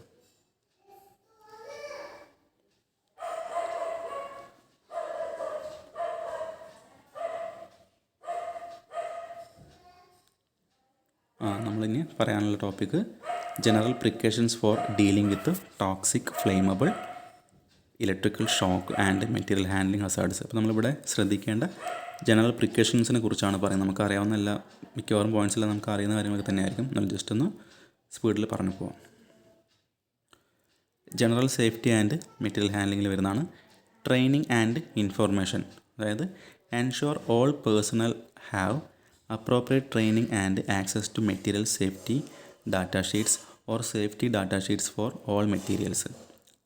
ട്രെയിനിങ് ഒരു ട്രെയിനിങ് കൊടുക്കണം. അതായത് നമ്മൾ ഏത് ടൈപ്പ് ഓഫ് മെറ്റീരിയലാണ് അവിടെ യൂസ് ചെയ്യുന്നത്, അല്ലെങ്കിൽ ഏത് ടൈപ്പ് ഓഫ് മെറ്റീരിയലാണ് നമ്മൾ അവിടെ ഹാൻഡിൽ ചെയ്യാൻ പോകുന്നത്, അതിനെക്കുറിച്ച് എന്ത് ചെയ്യണം, കൃത്യമായിട്ട് അതിനെ എങ്ങനെയാണ് ആക്സസ് ചെയ്യേണ്ടത് എന്നുള്ള കൃത്യമായിട്ട് ഒരു ഐഡിയ എന്ത് ചെയ്യണം, അവർക്ക് മെറ്റീരിയൽ സേഫ്റ്റി ഡാറ്റ ഷീറ്റുകൾ പ്രൊവൈഡ് ചെയ്യണം. ഓക്കെ, മെറ്റീരിയൽ സേഫ്റ്റി ഡാറ്റ ഷീറ്റുകൾ പ്രൊവൈഡ് ചെയ്യണം. രണ്ടാമത്തെ നമുക്ക് കോമൺ പോയിൻ്റാണ് നമ്മുടെ പേഴ്സണൽ പ്രൊട്ടക്റ്റീവ് എക്യുപ്മെൻറ്റ്സ് യൂസ് ചെയ്യുക. ഓക്കെ, നമുക്കറിയാവുന്ന പോലെ നമ്മുടെ ഗ്ലൗസ്, ഗോഗിൾസ്, ഫേസ് ഷീൽഡ്, പിന്നെ പ്രൊട്ടക്റ്റീവ് ക്ലോത്തിങ്, ഇതൊക്കെ നമ്മൾ എന്ത് ചെയ്യണം, കൊടുക്കേണ്ടതാണ് മെറ്റീരിയൽ ഹാൻഡിൽ ചെയ്യുന്ന സമയത്ത്. പിന്നെ സ്റ്റോറേജ് ആൻഡ് ലാബലിംഗ്, നമ്മൾ സ്റ്റോർ ചെയ്യുകയും അതുപോലെ തന്നെ ലാബിൽ ചെയ്യുന്ന സമയത്ത് ശ്രദ്ധിക്കേണ്ട കാര്യങ്ങൾ. Store whole hazardous materials properly in cool, dry, well ventilated areas and in their original labelled and sealed containers. എന്ത് ചെയ്യണം, നമ്മൾ ഹസാർഡസ് ആയിട്ടുള്ള മെറ്റീരിയലൊക്കെ നമ്മൾ സ്റ്റോർ ചെയ്യുന്ന സമയത്ത് ഒരു കൂളായിട്ടുള്ള ഡ്രൈ അല്ലെങ്കിൽ വെൽ വെൻറ്റിലേറ്റഡ് ഏരിയാസിലാണ് നമ്മൾ സ്റ്റോർ ചെയ്യേണ്ടത്. അതുപോലെ ഒറിജിനൽ ലാബിലൊക്കെ ഉണ്ടായിരുന്ന പോലെ സീൽഡ് കണ്ടെയ്നേഴ്സിലാണ്. അത് എങ്ങനെയാണോ കമ്പനി മേക്ക് ചെയ്തിരിക്കുന്നത്, അതുപോലെ തന്നെ ഏത് കണ്ടെയ്നേഴ്സിലാണോ സീൽ ചെയ്തിരിക്കുന്നത് അതേ സെയിം കണ്ടെയ്നേഴ്സിൽ നമ്മൾ കൃത്യമായിട്ടും സ്റ്റോർ ചെയ്യാനുള്ള കാര്യം നമ്മൾ ശ്രദ്ധിക്കേണ്ടതാണ്. Okay, separate incompatible materials, അതായത് example acids and bases, oxidisers and flammable liquids എന്ത് ചെയ്യണം, അതിനൊക്കെ സെപ്പറേറ്റ് നമ്മൾ മാറ്റി വെക്കണം. ഓക്കെ, അതായത് ഇൻകോമ്പാറ്റബിൾ ആയിട്ടുള്ള മെറ്റീരിയൽസ് ആയിട്ടുള്ള ആസിഡുകൾ, ഓക്സിഡൈസേഴ്സ്, ഫ്ലെയിമബിൾ ലിക്വിഡ്സ് നമ്മൾ ചെയ്യണം സെപ്പറേറ്റ് ആയിട്ട് നമ്മൾ അത് ഹാൻഡിൽ ചെയ്യണം. ഓക്കെ, അതുപോലെ do not store near food or sources of heat or sunlight. എന്ത് ചെയ്യാൻ പാടില്ല, ഈ ഒരു ഹസാർഡസ് ആയിട്ടുള്ള മെറ്റീരിയൽ ഒരിക്കലും നമ്മൾ ഫുഡിൻ്റെ അടുത്തോ, നമ്മൾ ഭക്ഷിക്കുന്ന ഫുഡിൻ്റെ അടുത്തോ, അല്ലെങ്കിൽ ഹീറ്റ് വരുന്ന ഭാഗത്തോ, അല്ലെങ്കിൽ സൺലൈറ്റ് ഡയറക്റ്റ് പതിക്കുന്ന ഭാഗത്തൊന്നും ചെയ്യാൻ പാടില്ല. ഇങ്ങനത്തെ ഹസാർഡസ് മെറ്റീരിയൽ നമ്മൾ ഒരിക്കലും സ്റ്റോർ ചെയ്യാൻ പാടില്ല. ഓക്കെ, പിന്നെ never eat, drink or smoke when handling hazardous materials. നമ്മൾ ഹസാർഡസ് മെറ്റീരിയൽസ് ഹാൻഡിൽ ചെയ്യുന്ന സമയത്ത് നമ്മൾ ഭക്ഷണം കഴിക്കുകയോ അല്ലെങ്കിൽ ഡ്രിങ്ക് ചെയ്യുകയോ അല്ലെങ്കിൽ നമ്മൾ സ്മോക്ക് ചെയ്യുകയൊന്നും ചെയ്യാൻ പാടില്ല. ഓക്കെ, അതുപോലെ wash hands thoroughly after handling materials. Hazardous ആയിട്ടുള്ള മെറ്റീരിയൽസ് നമ്മൾ ഹാൻഡിൽ ചെയ്തതിന് ശേഷം നമ്മൾ ഹാൻഡ്സ് പൂർണ്ണമായിട്ടും തറൗലി നമ്മൾ എന്ത് ചെയ്യണം, വാഷ് ചെയ്യണം. Clean up spills and leaks immediately using established procedures and spill kits. അപ്പോൾ വല്ല സ്പിൽസോ അല്ലെങ്കിൽ ലീക്സ് ഒക്കെ ഉണ്ടാകും, നമ്മുടെ പൈപ്പ്സിലൊക്കെ ലീക്സ് ഒക്കെ ഉണ്ടാകുന്ന അപ്പോൾ തന്നെ സ്പോട്ട് തന്നെ നമ്മൾ ചെയ്യണം, സ്പിൽ കിറ്റ്സ് ഉപയോഗിച്ച് നമ്മളതിനെ ക്ലീൻ ആക്കുകയും അതുപോലെ തന്നെ അത് ആ ഒരു പ്രിക്കോഷൻ എടുക്കുകയും ചെയ്യണം. Okay, do not pour hazardous chemicals down sinks or drains. നമ്മൾ ഹസാർഡസ് ആയിട്ടുള്ള മെറ്റീരിയൽസ് നമ്മൾ എന്ത് ചെയ്യാൻ പാടില്ല, സിങ്ക് വഴി അല്ലെങ്കിൽ ഡ്രെയിൻസ് വഴി നമ്മൾ ഒരിക്കലും അത് പോർ ചെയ്യാൻ പാടില്ല. Use only the amount of chemical need for the immediate job. അതായത് നമ്മളൊരു കമ്പനിക്കകത്ത് ഒരിക്കലും ഒരുപാട് കെമിക്കലൊന്നും നമ്മളെപ്പോഴും സ്റ്റോർ ചെയ്ത് വെക്കാൻ പാടില്ല. അത് ഇമ്മീഡിയറ്റ് ആയിട്ട് ആവശ്യമുള്ള ഒരു വർക്ക് ചെയ്യാൻ ആവശ്യമായിട്ടുള്ള കെമിക്കൽസ് മാത്രമേ നമ്മൾ എന്ത് ചെയ്യാൻ പാടുള്ളൂ, ആ ഒരു കമ്പനിക്കകത്ത് ഇൻഡസ്ട്രിക്കകത്ത് നമ്മൾ സ്റ്റോർ ചെയ്ത് വെക്കാൻ പാടുള്ളൂ. ഓക്കെ, അല്ലാണ്ട് നമ്മൾ ഒരു മാസത്തേക്കോ അല്ലെങ്കിൽ ഒരുപാട് കാലത്തേക്കുള്ള കെമിക്കൽസ് നമ്മൾ ഒരിക്കലും ഒരു വലിയ എമൗണ്ടിൽ വലിയ മാസമായിട്ട് നമ്മൾ ഒരിക്കലും എന്ത് ചെയ്യാൻ പാടില്ല, അവിടെ സ്റ്റോർ ചെയ്ത് വെക്കാൻ പാടില്ല. അതുപോലെ ടോക്സിക് കെമിക്കൽസിൻ്റെ പ്രിക്കോഷൻസ് പറയുന്നത് വെൻറ്റിലേഷനെ കുറിച്ച് പറയുന്നുണ്ട്. അതായത് പ്രോപ്പർ വെൻറ്റിലേഷൻ കൊടുക്കണം. Okay, work in well ventilated areas or under local exhaust ventilation അല്ലേ. ഇപ്പോൾ ഫ്യൂം ഹുഡ്സ് പോലത്തെ വെൻറ്റിലേഷൻ എക്സോസ്റ്റൊക്കെ ഉള്ള ഭാഗത്തായിരിക്കും എപ്പോഴും നമ്മൾ വർക്ക് ചെയ്യേണ്ട ഒരു അറ്റ്മോസ്ഫിയർ ആയിട്ട് കൊടുക്കേണ്ടത്.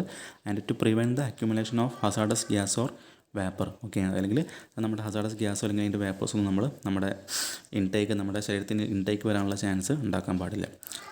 Exposure, minimise exposure and avoid breathing dust, fumes, gas, mist, vapours or spray. Okay, അപ്പോൾ എന്ത് ചെയ്യണം, എക്സ്പോഷറായിട്ട് വരുന്ന അല്ലെങ്കിൽ നമുക്ക് ഡസ്റ്റോ ഫ്യൂംസോ ഗ്യാസോ നമ്മൾ എന്ത് ചെയ്യാൻ പാടില്ല, നമ്മൾ ബ്രീത്ത് ചെയ്യുന്നൊരവസ്ഥയിലേക്ക് ഉണ്ടാകാൻ പാടില്ല. എപ്പോഴും നമ്മൾ പ്രോപ്പർ വെൻറ്റിലേഷൻ കൊടുത്ത് നമ്മൾ ശ്രദ്ധിക്കേണ്ടതാണ്.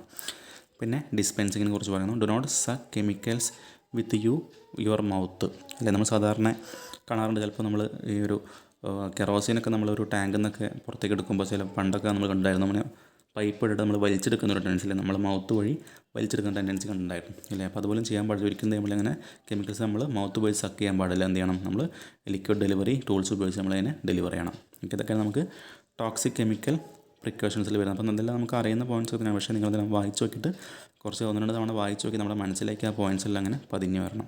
ഓക്കെ, പിന്നെ വരുന്ന എമർജൻസി, അതായത് know first aid procedures and the location of emergency equipment. Example eye wash stations, showers etcetera. അതായത് ഫസ്റ്റ് എയ്ഡ് പ്രൊസീജിയറിനെ കുറിച്ച് എല്ലാവർക്കും കൃത്യമായിട്ടുള്ളൊരു ബോധം അല്ലെങ്കിൽ ഐഡിയ ഉണ്ടായിരിക്കണം. അതുപോലെ ഐ വാഷ്, നമ്മുടെ മുഖം കഴുകുക അല്ലെങ്കിൽ ഷവറിങ് ഒക്കെ എവിടെയാണുള്ള കൃത്യമായിട്ടും ഒരു ധാരണ എല്ലാവർക്കും ഉണ്ടായിരിക്കേണ്ടതാണ്. പിന്നെ ഫ്ലെയിമബിൾ കെമിക്കൽസിൻ്റെ പ്രിക്കോഷൻസ് പറയുന്നത് ഇഗ്നിഷൻ സോഴ്സ്, അതായത് eliminate all potential sources of ignition from the work place.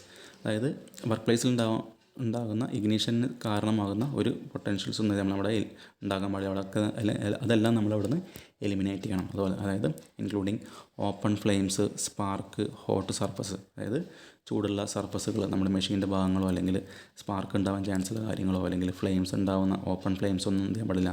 ഇതുപോലത്തെ ഒരു ഹസാർഡസ് ആയിട്ടുള്ള കെമിക്കൽസിൻ്റെ സ്റ്റോർ ചെയ്ത് വെക്കുന്ന അവിടെ ഉണ്ടാവാൻ പാടില്ല. Storage limits, limit the amount of highly flammable chemicals stored indoors. നമ്മൾ ഇൻഡോറിനകത്ത് അല്ലെ കമ്പനിക്കകത്ത് ഒരിക്കലും നമ്മൾ ഒരു highly amount of flammable chemicals നമ്മൾ ഒരിക്കലും സ്റ്റോർ ചെയ്യാൻ പാടില്ല. എപ്പോഴും ഒരു സ്റ്റോറേജ് ലിമിറ്റ് കൊടുക്കേണ്ടതാണ്.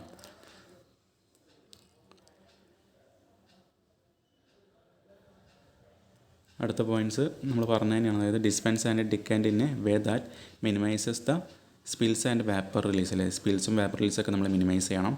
Electrically bond metal containers when transferring flammable liquids to prevent static electricity discharge which can ignite vapors. Okay, അപ്പോൾ നമ്മൾ ഇലക്ട്രിക്കലി ബോണ്ട് മെറ്റൽ കണ്ടെയ്നേഴ്സിൽ നമ്മൾ ഫ്ലെയിമബിൾ ലിക്വിഡ്സ് ഒക്കെ ട്രാൻസ്ഫർ ചെയ്യുമ്പോൾ അവിടെ സ്റ്റാറ്റിക് ഇലക്ട്രിസിറ്റി ഡിസ്ചാർജ് ഉണ്ടാവാൻ ചാൻസ് ഉണ്ടാകും അല്ലേ. അപ്പോൾ അതിനെ നമ്മൾ എന്ത് ചെയ്യാൻ പാടില്ല, അതിനെ നമ്മൾ എപ്പോഴും എന്ത് ചെയ്യണം, അത് അവോയ്ഡ് ചെയ്യാൻ വേണ്ടി ശ്രദ്ധിക്കണം. Never use compressed air to transfer materials. Okay, അപ്പോൾ മെറ്റീരിയൽസ് ട്രാൻസ്ഫർ ചെയ്യാൻ വേണ്ടി നമ്മൾ ഒരിക്കലും കംപ്രസ്ഡ് എയർ യൂസ് ചെയ്യാൻ പാടില്ല. പിന്നെ നമ്മൾ നേരത്തെ പറഞ്ഞ വെന്റിലേഷനെ കുറിച്ച് നമ്മൾ നേരത്തെ പറഞ്ഞ പോയിൻ്റാണ്, അപ്പോൾ അതൊന്ന് വായിച്ച് നോക്കാം. പിന്നെ heating, do not heat flammable liquids with an open flame. ഒരിക്കലും ഒരു ഓപ്പൺ ഫ്ലെയിം ഉപയോഗിച്ച് നമ്മൾ ഫ്ലെയിമബിൾ ആയിട്ടുള്ള ലിക്വിഡ്സ് നമ്മൾ ഹീറ്റ് ചെയ്യാൻ പാടില്ല. Use preferred alternatives like steam Baat അല്ലെങ്കിൽ ഹീറ്റിംഗ് മാൻഡിൽസ്. അപ്പോൾ ഹീറ്റിംഗ് മാൻഡിൽസ് അല്ലെങ്കിൽ സ്റ്റീം ബാത്ത് ഉപയോഗിച്ചാണ് നമ്മൾ എന്താണ് ഫ്ലെയിമബിൾ ലിക്വിഡ്സ് ഒക്കെ നമ്മൾ ഹീറ്റ് ചെയ്യേണ്ടത്. അല്ലാണ്ട് നമ്മൾ ഓപ്പൺ ഫ്ലെയിമിൽ ഒരിക്കലും ഹീറ്റ് ചെയ്യാൻ പാടില്ല. ഓക്കെ, പിന്നെ ഇലക്ട്രിക്കൽ ഷോക്ക് പ്രിക്കോഷൻസിനെ കുറിച്ച് നമുക്കറിയാവുന്ന പോയിൻറ്റ്സ് ഒക്കെ ഇവിടെ പറയുന്നുണ്ട്. അതായത് equipment, use equipment that is approved for use around flammable materials to prevent ignition. അതായത് നമ്മുടെ ഇലക്ട്രിസിറ്റി, അതായത് യൂസ് ഫ്ലെയിമബിൾ ലിക്വിഡ്സിന് അല്ലെങ്കിൽ ഫ്ലെയിമബിൾ മെറ്റീരിയൽസിന് അടുത്ത് നമുക്ക് ഉപയോഗിക്കാൻ പറ്റിയ ഇലക്ട്രിക്കൽ എക്യുപ്മെൻറ്റ്സ് മാത്രം ഉപയോഗിക്കാം. ഓക്കെ, പിന്നെ ഗ്രൗണ്ടിങ്ങിനെ കുറിച്ച് പറയുന്നു. Ground or use ground straps for metallic or non metallic containers to prevent static electricity generation during transfer. നേരത്തെ പറഞ്ഞ പോലെ നമ്മൾ ഈ ഫ്ലെയിമബിൾ ലിക്വിഡ്സ് നമ്മൾ കണ്ടെയ്നേഴ്സിൽ ട്രാൻസ്ഫർ ചെയ്യുമ്പോൾ അവിടെ സ്റ്റാറ്റിക് ഇലക്ട്രിസിറ്റി ഡിസ്ചാർജ് ഉണ്ടാവാൻ ചാൻസ് ഉണ്ട്. അപ്പോൾ അതിനെ അവോയ്ഡ് എന്ത് ചെയ്യുക, നമ്മൾ മെറ്റാലിക് അല്ലെങ്കിൽ നോൺ മെറ്റാലിക്കാണ് കണ്ടെയ്നേഴ്സാണ് നമ്മളവിടെ യൂസ് ചെയ്യേണ്ടത്. ഓക്കെ, അപ്പോൾ മെറ്റാലിക് ആകുമ്പോൾ നമ്മളതിനെ ഗ്രൗണ്ട് ചെയ്യേണ്ടി വരും. സോ അത് ഇത്രയാണ് നമുക്ക് ഇലക്ട്രിസിറ്റി നമ്മുടെ ആ ഒരു ടോപ്പിക്കിൽ വരുന്ന കാര്യം. അതായത് നമ്മുടെ സിലബസിൽ വരുന്ന precautions to be observed in hazardous situations like toxic flammable electrical shock and material handling. അപ്പോൾ മെറ്റീരിയൽ ഹാൻഡ്ലിങ്ങിൻ്റെ സമയത്ത് ഇലക്ട്രിക്കൽ ഷോക്ക് അല്ലെങ്കിൽ ഫ്ലെയിമബിൾ ലിക്വിഡ്സ്, ടോക്സിക് ലിക്വിഡ്സ് ഒക്കെ നമ്മൾ കൈകാര്യം ചെയ്യുമ്പോൾ ശ്രദ്ധിക്കേണ്ട പ്രിക്കോഷൻസ് ആണ് പറഞ്ഞിരിക്കുന്നത്. കുറേ പോയിൻറ്റ്സ് പറഞ്ഞിട്ടുണ്ട്. ഞാൻ നേരത്തെ പറഞ്ഞ പോലെ എക്സാം പോയിൻ്റ് ഓഫ് വ്യൂ നിങ്ങൾക്ക് ഇവിടുന്ന് 7 മാർക്കിന് ക്വസ്റ്റ്യൻ ഉറപ്പായിട്ടും പ്രതീക്ഷിക്കാവുന്നതാണ്. ഓക്കെ, അപ്പോൾ അതിനെക്കുറിച്ച് ഒരു ധാരണ ഉണ്ടാക്കി വെക്കുക. നമ്മുടെ ലാസ്റ്റ് ടോപ്പിക്കാണ് നമ്മുടെ ഇൻഡസ്ട്രിയൽ ഡിസ്പ്യൂട്ട്സ്. ഇവിടെ കാണുന്ന പോലെ ലാസ്റ്റ് ടോപ്പിക്കാണ് ഇൻഡസ്ട്രിയൽ ഡിസ്പ്യൂട്ട്സ്. ഇവിടെ നിന്നും നിങ്ങൾക്ക് എക്സാം പോയിൻ്റ് ഓഫ് വ്യൂ 7 മാർക്കിന് ക്വസ്റ്റ്യൻസ് പ്രതീക്ഷിക്കാവുന്നതാണ്. ഓക്കെ, അതിൽ കുറച്ച് ഒരു 4 പോയിൻറ്റ്സാണ് നമുക്ക് വരുന്നത് ഇൻഡസ്ട്രിയൽ ഡിസ്പ്യൂട്ട്സിൽ. ഓക്കെ, അപ്പോൾ നമ്മൾ ഇൻഡസ്ട്രിയൽ ഡിസ്പ്യൂട്ട് എന്ന് പറഞ്ഞാൽ നമുക്ക് എല്ലാവർക്കും അറിയുന്നുണ്ടായിരിക്കും. അതായത് നമ്മൾ സ്ട്രൈക്ക്, നമ്മൾ സാധാരണ കമ്പനിക്കകത്തൊക്കെ സ്ട്രൈക്കൊക്കെ ഉണ്ടാകാറുണ്ടല്ലോ. എംപ്ലോയർക്കെതിരെ അല്ലെങ്കിൽ കമ്പനിക്കെതിരെ, മാനേജ്മെൻറ്റിനെതിരെ എന്തെങ്കിലും സ്ട്രൈക്ക് നടത്താറുണ്ട്. അവർക്ക് എന്തെങ്കിലും ആവശ്യങ്ങളൊക്കെ ഉന്നയിച്ചുകൊണ്ട് സ്ട്രൈക്ക് നടത്താറുണ്ട്. അപ്പോൾ ജസ്റ്റ് ഇവിടെ മനസ്സിലാക്കാൻ ഇവിടെ ഒരു ഫോട്ടോ കൊടുത്തിട്ടുണ്ട്. നമുക്ക് പെട്ടെന്ന് നമ്മുടെ മൈൻഡിൽ നിൽക്കാനായിട്ട് ഒരു ഫോട്ടോ കൊടുത്തിട്ടുണ്ട്. അതായത് an industrial dispute is A conflict or difference between employers and employees or between employees themselves concerning employment, non employment or terms and conditions of employment. അപ്പോൾ അവർക്ക് ജോലി ചെയ്യുമ്പോൾ ഉണ്ടാകുന്ന ഏതെങ്കിലും തരത്തിലുള്ള ബുദ്ധിമുട്ടുകളോ അല്ലെങ്കിൽ അവർക്ക് ഉണ്ടാകുന്ന കിട്ടുന്ന ലേബർ ചാർജിലുള്ള കാര്യങ്ങളോ അങ്ങനെയുള്ള എന്തെങ്കിലും കാര്യങ്ങളൊക്കെ അവകാശങ്ങൾ ഉന്നയിച്ചിട്ടായിരിക്കും ഇതേപോലെ ഇൻഡസ്ട്രിയൽ ഡിസ്പ്യൂട്ടുകൾ എപ്പോഴും ഉണ്ടാകുന്നത്. ചിലപ്പോൾ അത് കമ്പനിയും എംപ്ലോയീസും തമ്മിലായിരിക്കും. ചിലപ്പോൾ എന്തായിരിക്കും എംപ്ലോയീസിൻ്റെ ഇടയ്ക്ക് തന്നെ 2 ഗ്രൂപ്പായിട്ടോ അല്ലെങ്കിൽ അവർ സ്പ്ലിറ്റപ്പ് വന്നിട്ടൊക്കെ ആയിരിക്കും സംഭവിക്കുന്നുണ്ടായിരിക്കും. അതാണ് നമ്മൾ ഏറ്റവും ബേസിക്കായിട്ട് ഇൻഡസ്ട്രിയൽ ഡിസ്പ്യൂട്ട്സിനെ കുറിച്ച് നമ്മൾ ജസ്റ്റ് മനസ്സിലാക്കേണ്ടത്. ഇൻഡസ്ട്രിയൽ ഡിസ്പ്യൂട്ട്സ് ആൻഡ് സെറ്റിൽമെൻ്റ് ആണ് നമ്മുടെ ടോപ്പിക്ക് അല്ലേ. അപ്പോൾ നമുക്ക് എന്താണ് ഇൻഡസ്ട്രിയൽ ഡിസ്പ്യൂട്ട് എന്ന് മനസ്സിലായി. ഇനി അത് എങ്ങനെയൊക്കെയാണ് നമ്മൾ സെറ്റിൽ ചെയ്യുക. ഓക്കെ, ആ ഒരു 2-3 മെത്തേഡ്സാണ് നമ്മൾ പഠിച്ചിട്ടുണ്ട്. അപ്പോൾ എക്സാം പോയിൻ്റ് ഓഫ് വ്യൂലും ആ ഒരു കാര്യങ്ങളൊക്കെ ആയിരിക്കും എക്സാം പോയിൻ്റ് ഓഫ് വ്യൂലും ചോദിക്കുന്നുണ്ടായിരിക്കാം. ഓക്കെ, അപ്പോൾ നോക്കാം the primary mechanisms for resolving these disputes. അപ്പോൾ എങ്ങനെയാണ് ഈ ഒരു ഇൻഡസ്ട്രിയൽ ഡിസ്പ്യൂട്ട്സ് നമ്മൾ സോൾവ് ചെയ്യുക എന്നുള്ള കാര്യങ്ങളാണ് പറയുന്നത്. അതിലൊരു 4 കാര്യങ്ങൾ വരുന്നുണ്ട്. അതിൽ ഫസ്റ്റ് വരുന്നതാണ് കളക്റ്റീവ് ബാർഗെയിനിങ്. ഓക്കെ, 4 കാര്യങ്ങൾ വരുന്നുണ്ട്. അതിൽ ഫസ്റ്റ് വണ് കളക്റ്റീവ് ബാർഗെയിനിങ്. അപ്പോൾ നിങ്ങൾക്ക് എക്സാം പോയിൻ്റ് ഓഫ് വ്യൂ ഞാൻ നേരത്തെ പറഞ്ഞ പോലെ 7 മാർക്കിന് ഇവിടുന്ന് ക്വസ്റ്റ്യൻസ് പ്രതീക്ഷിക്കണം. അപ്പോൾ ആദ്യം എന്താണ് ഇൻഡസ്ട്രിയൽ ഡിസ്പ്യൂട്ട് എന്ന് ചോദിക്കും. അതുപോലെ തന്നെ എങ്ങനെയൊക്കെയാണ് ഈ പറയുന്ന പോലെ ഇത് സോൾവ് ചെയ്യാമെന്ന് ചോദിക്കും. അപ്പോൾ ഇതിൽ വരുന്ന ഓരോ പോയിൻറ്റ്സ് നിങ്ങൾ പഠിച്ചു വെക്കണം. അപ്പോൾ ആദ്യം വരുന്ന കളക്റ്റീവ് ബാർഗെയിനിങ് ആണ്. നോക്കാം എന്താണ് കളക്റ്റീവ് ബാർഗെയിനിങ്. അതായത് direct negotiations between employers and a recognised body of employees, typically a trade union, to determine wages, working conditions and other terms of employment. ഇപ്പോൾ ഒന്നുമില്ല, നമ്മൾ സാധാരണ ട്രേഡ് യൂണിയനെ കുറിച്ചൊക്കെ കേട്ടിട്ടുണ്ടായിരിക്കും. അതായത് നമ്മുടെ കമ്പനിയും അല്ലെങ്കിൽ മാനേജ്മെൻറ്റും അതുപോലെ തന്നെ എംപ്ലോയറും അല്ലെങ്കിൽ മാനേജ്മെൻറ്റും അതുപോലെ ഈ പറഞ്ഞ പോലത്തെ ഒരു ട്രേഡ് യൂണിയൻ പോലത്തെ ഒരു ലോക്കൽ ബോഡിയും തമ്മിലുണ്ടാവുന്ന ഒരു കരാർ വെക്കും. അതായത് എങ്ങനെയാണ് ഇവരുടെ വർക്കേഴ്സിന് കൊടുക്കേണ്ട വേജുകൾ അല്ലെങ്കിൽ വർക്കിംഗ് കണ്ടീഷൻ എന്താണ്, വർക്കിംഗ് അറ്റ്മോസ്ഫിയർ എന്താണ്, അല്ലെങ്കിൽ ആ എംപ്ലോയ്മെൻറ്റ് അതർ ടേംസ് ആൻഡ് കണ്ടീഷൻസിനെ കുറിച്ചൊക്കെ എന്ത് ചെയ്യും ഒരു കൃത്യമായ ധാരണ നമ്മുടെ എംപ്ലോയറും അതുപോലെ ട്രേഡ് യൂണിയൻ പോലത്തെ എന്ത് ചെയ്യും ഒരു ടീമുമായിട്ട് ഉണ്ടാക്കുന്ന ആ ഒരു സോൾവിങ് മെത്തേഡാണ് നമ്മുടെ കളക്റ്റീവ് ബാർഗെയിനിങ് കൊണ്ട് ഉദ്ദേശിക്കുന്നത്. ഓക്കെ, അതാണ് നമ്മുടെ കളക്റ്റീവ് ബാർഗെയിനിങ്. പുറത്തു കണ്ടതാണ് ജസ്റ്റ് ട്രേഡ് യൂണിയനെ കുറിച്ച് മാത്രം ഓർത്തിച്ചാൽ മതി. അതായത് എംപ്ലോയറും ട്രേഡ് യൂണിയനും തമ്മിലുണ്ടാകുന്ന ആ ഒരു കരാർ പോൽ സംഭവമാണ് നമ്മുടെ കളക്റ്റീവ് ബാർഗെയിനിങ് കൊണ്ട് ഉദ്ദേശിക്കുന്നത്. ഓക്കെ, രണ്ടാമത്തെയാണ് നമ്മുടെ കൺസിലിയേഷൻ. ഓക്കെ, അപ്പോൾ പെട്ടെന്ന് മനസ്സിലാക്കാനാണ് ഞാൻ ഇവിടെ ഒരു ഫോട്ടോ ആഡ് ചെയ്തുള്ളത്. നമ്മുടെ ആ ഒരു പ്രശസ്തമായ നമ്മുടെ വരവേൽപ്പ് എന്ന് പറയുന്ന സിനിമയിലെ ഒരു സീനാണ്. അതായത് ഇവർ തമ്മിലാണ് പ്രശ്നം അല്ലേ. ഇത് കമ്പനി, നമുക്ക് ഇദ്ദേഹത്തെ എന്ത് പറയാം, നമ്മുടെ എംപ്ലോയറാണ് അല്ലേ. അത് കമ്പനി അല്ലെങ്കിൽ മാനേജ്മെൻറ്റ് എന്ന് പറയാം. ഇദ്ദേഹം ആരാണ്, നമ്മുടെ ഇവരും തമ്മിലുള്ള ഈ ഒരു ട്രേഡ് യൂണിയൻ്റെ ആളും ഇവരും തമ്മിലുള്ള പ്രശ്നം. അല്ലെങ്കിൽ ഇദ്ദേഹത്തിന് നമുക്ക് എന്ത് ചെയ്യാം, നമുക്ക് അവിടുത്തെ എംപ്ലോയി ആവും വിചാരിക്കാം, അവിടുത്തെ വർക്കറാവും വിചാരിക്കില്ല. നമുക്ക് ആ സിനിമ കണ്ടുള്ള എല്ലാവർക്കും അറിയുന്നുണ്ടായിരിക്കും. നമ്മുടെ ആ ഒരു സിനിമയിൽ ഇദ്ദേഹത്തെ പറ്റിച്ച് പോകുന്ന ആളെ സപ്പോർട്ട് ചെയ്യുന്ന ആളാണ് ഇയാൾ അല്ലേ. അപ്പോൾ ജസ്റ്റ് ഇങ്ങനെ ഓർത്താൽ മതി, ഇത് മാനേജർ അല്ലെങ്കിൽ മാനേജ്മെൻറ്റാണ്, ഇത് വർക്കറാണ്, ഒക്കെ അവിടുത്തെ എംപ്ലോയി ആണ്. അപ്പോൾ ഇവർ തമ്മിൽ പ്രശ്നമുണ്ട്. എന്ത് ചെയ്യുന്നു, അത് ഒത്തുതീർപ്പാക്കാനായിട്ട് ഇദ്ദേഹം വരുന്നു. ഇദ്ദേഹം ആരാണ് അല്ലേ, അതായത് ഹീസ് എ കൺസിലിയേഷൻ ഓഫീസർ, അതായത് ഓൺ ഗവൺമെൻറ് അപ്പോയിൻറ്റഡ് അല്ലേ. അപ്പോൾ ഒരു ഗവൺമെൻറ്റിൻ്റെ ഭാഗത്തുള്ള ഒരു ഓഫീസറാണ് അദ്ദേഹം. അപ്പോൾ പെട്ടെന്ന് മനസ്സിലാക്കാൻ ജസ്റ്റ് ഈ ഒരു ഫോട്ടോ, ഞാൻ ഈ PPT ഉണ്ടാക്കുന്ന സമയത്ത് എനിക്ക് മനസ്സിലേക്ക് വന്നൊരു ഫോട്ടോ ഇതാണ്. അപ്പോൾ നിങ്ങൾക്ക് എല്ലാവർക്കും പെട്ടെന്ന് അത് എന്താ പറയുക ഉൾക്കൊള്ളാനും സാധിക്കുന്നതാണ് വിശ്വസിക്കുന്നത്. ഓക്കെ, അപ്പോൾ നോക്കാം എന്താണ് പറയുന്നത് നോക്കാം. കൺസിലിയേഷൻ എന്ന് പറയുന്നത് a non adversarial process where a neutral third party, ഒരു ന്യൂട്രൽ തേർഡ് പാർട്ടി അല്ലേ, അതായത് conciliation officer often government appointed ഉള്ള ഒരു കൺസിലിയേഷൻ ഓഫീസർ എന്ത് ചെയ്യും, is appointed to facilitate dialogue between the conflicting parties അല്ലേ. അപ്പോൾ പ്രശ്നമുള്ള പാർട്ടീസ് ആരൊക്കെയാണ്, ഇദ്ദേഹവും തമ്മിലാണ് പ്രശ്നം. അവർക്ക് ഇടയിൽ ആര് നിൽക്കുകയാണ്, ഒരു ന്യൂട്രലായിട്ടുള്ള ഒരു കൺസിലിയേഷൻ ഓഫീസർ വരികയാണ്, അതായത് ഗവൺമെൻറ് അപ്പോയിൻറ്റ് ചെയ്തുള്ള ഒരു ഓഫീസർ വരികയാണ്. ഓക്കെ, ഇതാണ് നമ്മുടെ കൺസിലിയേഷൻ കൊണ്ട് ഉദ്ദേശിക്കുന്നുണ്ട്. അതായത് അവിടെ റോൾ എന്ന് പറഞ്ഞാൽ the conciliator helps the parties clarify issues and എന്ത് ചെയ്യും, ആ ഇഷ്യൂസ് ക്ലാരിഫൈ ചെയ്യുകയും ആൻഡ് സജസ്റ്റ് പോസിബിൾ സൊല്യൂഷൻസ്, എന്ത് ചെയ്യും, പോസിബിളായിട്ടുള്ള സൊല്യൂഷൻസ്, അത് ആ പ്രശ്നം പരിഹരിക്കാനുള്ള സൊല്യൂഷൻസ് സജസ്റ്റ് ചെയ്യുകയും but does not impose a decision. പക്ഷെ എന്തെങ്കിലും അദ്ദേഹം ആ ഒരു തീരുമാനം അയാൾക്ക് ജസ്റ്റ് ഇങ്ങനെ ഒരു സൊല്യൂഷൻ പറഞ്ഞു കൊടുക്കാനുള്ളൊരു അധികാരം മാത്രമേ ഉള്ളൂ. എന്തെങ്കിലും അത് കേൾക്കേണ്ടത് ആ രണ്ട് പാർട്ടീസാണ് അല്ലേ. The goal is A non binding settlement based on cooperation അല്ലേ. അത് സഹകരിച്ചുകൊണ്ട് ഒരു നല്ലൊരു ബോണ്ടിങ് ഉണ്ടാകുന്ന സെറ്റിൽമെൻറ്റാണ് ഈ ഒരു കൺസിലിയേഷൻ കൊണ്ട് ഉദ്ദേശിക്കുന്നത്. ഓക്കെ, ഇതാണ് നമ്മുടെ കൺസിലിയേഷൻ. അപ്പോൾ നിങ്ങൾ ഈ ഒരു ഫോട്ടോ ഓർത്ത് വെച്ചാൽ നിങ്ങൾക്ക് അതിനെക്കുറിച്ച് പോയിൻറ്റ്സ് നിങ്ങൾക്ക് സ്വന്തമായിട്ട് കൈന്നിട്ട് എഴുതാൻ സാധിക്കും. ഓക്കെ, അപ്പോൾ നമ്മൾ പറഞ്ഞുകൊണ്ടിരിക്കുന്നത് ഇൻഡസ്ട്രിയൽ ഡിസ്പ്യൂട്ട്സ് ആൻഡ് സെറ്റിൽമെൻറ്റാണ്. നമ്മൾ ആദ്യം പറഞ്ഞത് കളക്റ്റീവ് ബാർഗെയിനിങ്ങിനെ കുറിച്ച് പറഞ്ഞു. രണ്ടാമത്തത്, അപ്പോൾ കളക്റ്റീവ് ബാർഗെയിനിങ് എന്ന് പറയുമ്പോൾ നമുക്കറിയാം ട്രേഡ് യൂണിയനും എംപ്ലോയറും തമ്മിലുള്ള ആ ഒരു ഡീലിംഗ് ആണ്. രണ്ടാമത്തെ കൺസിലേഷൻ എന്ന് പറയുമ്പോൾ ഈ ഫോട്ടോ ഓർത്ത് വെച്ചാൽ നിങ്ങൾക്ക് കാര്യം പിടികിട്ടും. നമ്മളൊരു കൺസിലേഷൻ ഓഫീസർ അല്ലെങ്കിൽ ഒരു ന്യൂട്രൽ മെമ്പറാണ്, തേർഡ് പാർട്ടിയാണ്. അവരെന്ത് ചെയ്യും, ഇതിൽ ഈ ഒരു കാര്യം സോൾവ് ചെയ്യാനായിട്ട് ഇടപെടുന്ന സംഭവമാണ് കൺസിലേഷൻ. ഇനി മൂന്നാമത്തെയാണ് നമ്മുടെ മീഡിയേഷൻ. അപ്പോൾ എന്താണെന്ന് നോക്കാം. വെരി സിമിലർ ടു കൺസിലേഷൻ, നമ്മുടെ തൊട്ട് മുന്നേ പഠിച്ച കൺസിലേഷനുമായിട്ടുള്ള വളരെ ഡയറക്റ്റ്ലി സിമിലർ ആണ്. അതായത് often used interchangeably but generally more informal. ശരിക്കും നമ്മുടെ കോൺസിലേഷൻ കുറച്ചും കൂടി ഫോർമലായിട്ടുള്ള ഒരു ഡീലിംഗ് ആണ് അല്ലേ. ഇദ്ദേഹം ഒരു ഫോർമലായിട്ടുള്ള വ്യക്തിയാണ് അല്ലേ, ഒരു ഗവൺമെൻറ്റിൻ്റെ ഒരു അപ്രൂവ്ഡ് അതോറിറ്റിയാണ് അല്ലെങ്കിൽ ഒരു മെമ്പറാണ്.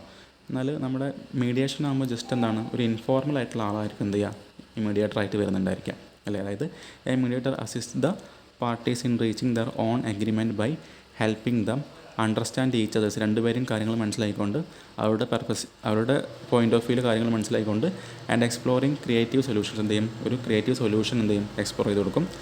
ലൈക്ക് കൺസിലേഷൻ പോലെ തന്നെ എന്ത് ചെയ്യും, ഒരു ക്രിയേറ്റീവായിട്ടുള്ള ഒരു സൊല്യൂഷൻ അവിടെ കൊടുക്കും. It does not result in a binding decision imposed by the mediator. എന്തില്ല, നേരത്തെ പറഞ്ഞ പോലെ ഈ മീഡിയേറ്റർ എന്തില്ല, അവർക്ക് നിർബന്ധമായിട്ടും ഈ ഒരു തീരുമാനം അംഗീകരിക്കാനോ അല്ലെങ്കിൽ പാലിക്കാനോ പറയാൻ കഴിയില്ല. ജസ്റ്റ് ഒരു മീഡിയേറ്ററായിട്ട് നിൽക്കാനോ സാധിക്കുള്ളൂ. പക്ഷേ ഒരു ഇൻഫോർമൽ ആയിട്ടുള്ള പേഴ്സൺ ആയിരിക്കും. അപ്പോൾ നിങ്ങൾ ഇതിൽ ഓർക്കേണ്ട പോയിൻ്റ്, നമ്മുടെ കൗൺസിലേഷൻ പോലെ തന്നെയാണ് മീഡിയേഷൻ, പക്ഷേ ഇത് ഇൻഫോർമൽ ആയിട്ടുള്ള ഒരാളായിരിക്കും ചെയ്യുന്നുണ്ടായിരിക്കാം. ഓക്കെ, അപ്പോൾ മൂന്നെണ്ണം മനസ്സിലായിട്ടുണ്ടായിരിക്കും നിങ്ങൾക്ക്. കളക്റ്റീവ് ബാർഗൈനിങ് ട്രേഡ് യൂണിയനും എംപ്ലോയറും തമ്മിൽ ഡീലിംഗ് ആണ്. രണ്ടാമത്തെ കൗൺസിലേഷൻ, നമ്മുടെ കൺസിലേഷൻ ഓഫീസർ, നമ്മുടെ ഗവൺമെൻറ് അപ്പോയിൻറ്റ് ചെയ്യുന്ന കൺസിലേഷൻ ഓഫീസറും ഇടപെട്ട് പരിഹരിക്കുന്നതാണ്. മൂന്നാമത്തത് മീഡിയേഷൻ എന്ന് പറയുമ്പോൾ കൺസിലേഷൻ ഓഫീസറെ പോലെ തന്നെ ആയിരിക്കും, പക്ഷേ എന്താണ്, അതൊരു ഇൻഫോർമൽ പേഴ്സൺ ആയിരിക്കും. ഓക്കെ, അതൊരു അതോറിറ്റി ഉള്ളൊരു പേഴ്സൺ ആയിരിക്കില്ല. ഇനി നാലാമത്തെയാണ് നമ്മുടെ ആർബിട്രേഷൻ. Okay, arbitration.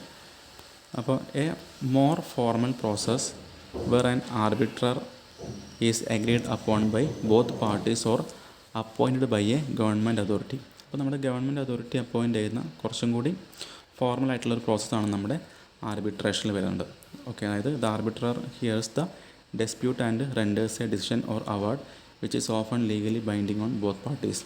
ഓക്കെ, അതായത് ശരിക്കും പറഞ്ഞാൽ നമ്മുടെ ഒരു കോർട്ടിൽ, നമ്മുടെ ഒരു കോടതിയിൽ പോകുന്ന ഒരു അവസ്ഥയാണ് നമ്മുടെ ശരിക്കും ആർബിട്രേഷൻ എന്ന് പറയുന്നത്. അതായത് can be voluntary or compulsory. അതായത് government refers the dispute to a court or tribunal. അതായത് നമ്മുടെ ഒരു കോർട്ടിനെ അല്ലെങ്കിൽ ട്രൈബ്യൂണലിൽ എന്ത് ചെയ്യാണ്, ഈ ഒരു നമ്മളൊരു കേസ് കൊടുക്കുന്ന അവസ്ഥയാണ് നമ്മുടെ ആർബിട്രേഷൻ എന്ന് പറയുന്നത്. നമ്മൾ ലീഗലായിട്ട് മൂവ് ചെയ്യാം. ഓക്കെ, അതായത് നമ്മൾ നിയമപരമായിട്ട് മൂവ് ചെയ്യുമല്ലോ. നമ്മൾ കോടതിയിൽ കേസ് കൊടുത്ത് ഫയൽ ചെയ്തിട്ടുണ്ടെങ്കിൽ അല്ലെങ്കിൽ നമുക്ക് ട്രൈബ്യൂണൽ വഴി എന്ത് ചെയ്യാം, നമുക്ക് കേസ് കൊടുത്ത് ഫയൽ ചെയ്യാൻ പറ്റും. അപ്പോൾ അങ്ങനെ എന്ത് ചെയ്യാൻ കാര്യങ്ങൾ പരിഹരിക്കുന്ന രീതിയാണ് നമ്മുടെ ആർബിട്രേഷൻ എന്ന് പറയുന്നത്. ഓക്കെ, അപ്പോൾ ഇത് ശരിക്കും എംപ്ലോയറും എംപ്ലോയിയും തമ്മിലുള്ള പ്രശ്നങ്ങളാണ്. ഏതൊക്കെ തരത്തിലാണ് പരിഹരിക്കാൻ പറ്റുക, ലാസ്റ്റ് വരുന്ന ആർബിട്രേഷനായിരുന്നു നമ്മൾ ഒരു കേസ് കൊടുത്ത് പോകുന്ന രീതി ആലോചിച്ച് നോക്കുക. അപ്പോൾ നിങ്ങൾക്ക് ആർബിട്രേഷനെ കുറിച്ച് ആലോചിക്കുമ്പോൾ എന്ത് ചെയ്യാം, നമ്മൾ കേസ് കൊടുക്കുന്ന കാര്യം ആലോചിക്കുക. അതിന് വെച്ച് എന്ത് ചെയ്യാം, പോയിൻറ്റ്സ് നിങ്ങൾ ഇത് വായിച്ച് വയ്ക്കുക, ഒരു ഐഡിയ കിട്ടും. അത് വെച്ചാണ് നിങ്ങൾ exam point of view answer കൊടുക്കേണ്ടത്. പിന്നെ മീഡിയേഷൻ എന്ന് പറഞ്ഞാൽ നമ്മുടെ കൗൺസിലേഷൻ്റെ അതേപോലെ തന്നെ പക്ഷേ ഇവിടെ വരുന്നതാണ്, ഇതൊരു ഇൻഫോർമൽ പേഴ്സൺ ആയിരിക്കും എന്ത് ചെയ്യുക, ഡീൽ ചെയ്യുന്നുണ്ടായിരിക്കുക. പിന്നെ കൗൺസിലേഷൻ ഞാൻ വീണ്ടും പറയുന്നില്ല, ഈ ഫോട്ടോ ഓർത്ത് വെച്ചാൽ നിങ്ങൾക്ക് അതിന് പോയിൻ്റ് കിട്ടും. പിന്നെ കളക്റ്റീവ് ബാർഗൈൻ, നമ്മളൊരു ട്രേഡ് യൂണിയൻ വന്നിട്ട് ഇടപെടുന്ന ആ ഒരു കാര്യമാണ്, അല്ലെങ്കിൽ അവരുടെ ഡീലിങ്സാണ് കളക്റ്റീവ് ബാർഗൈൻ. അപ്പോൾ ഞാൻ വീണ്ടും പറയുന്നു, ഇത് exam point of view very very important ആണ്. 7 മാർക്കിന് ഉറപ്പായിട്ടും ചോദിക്കും.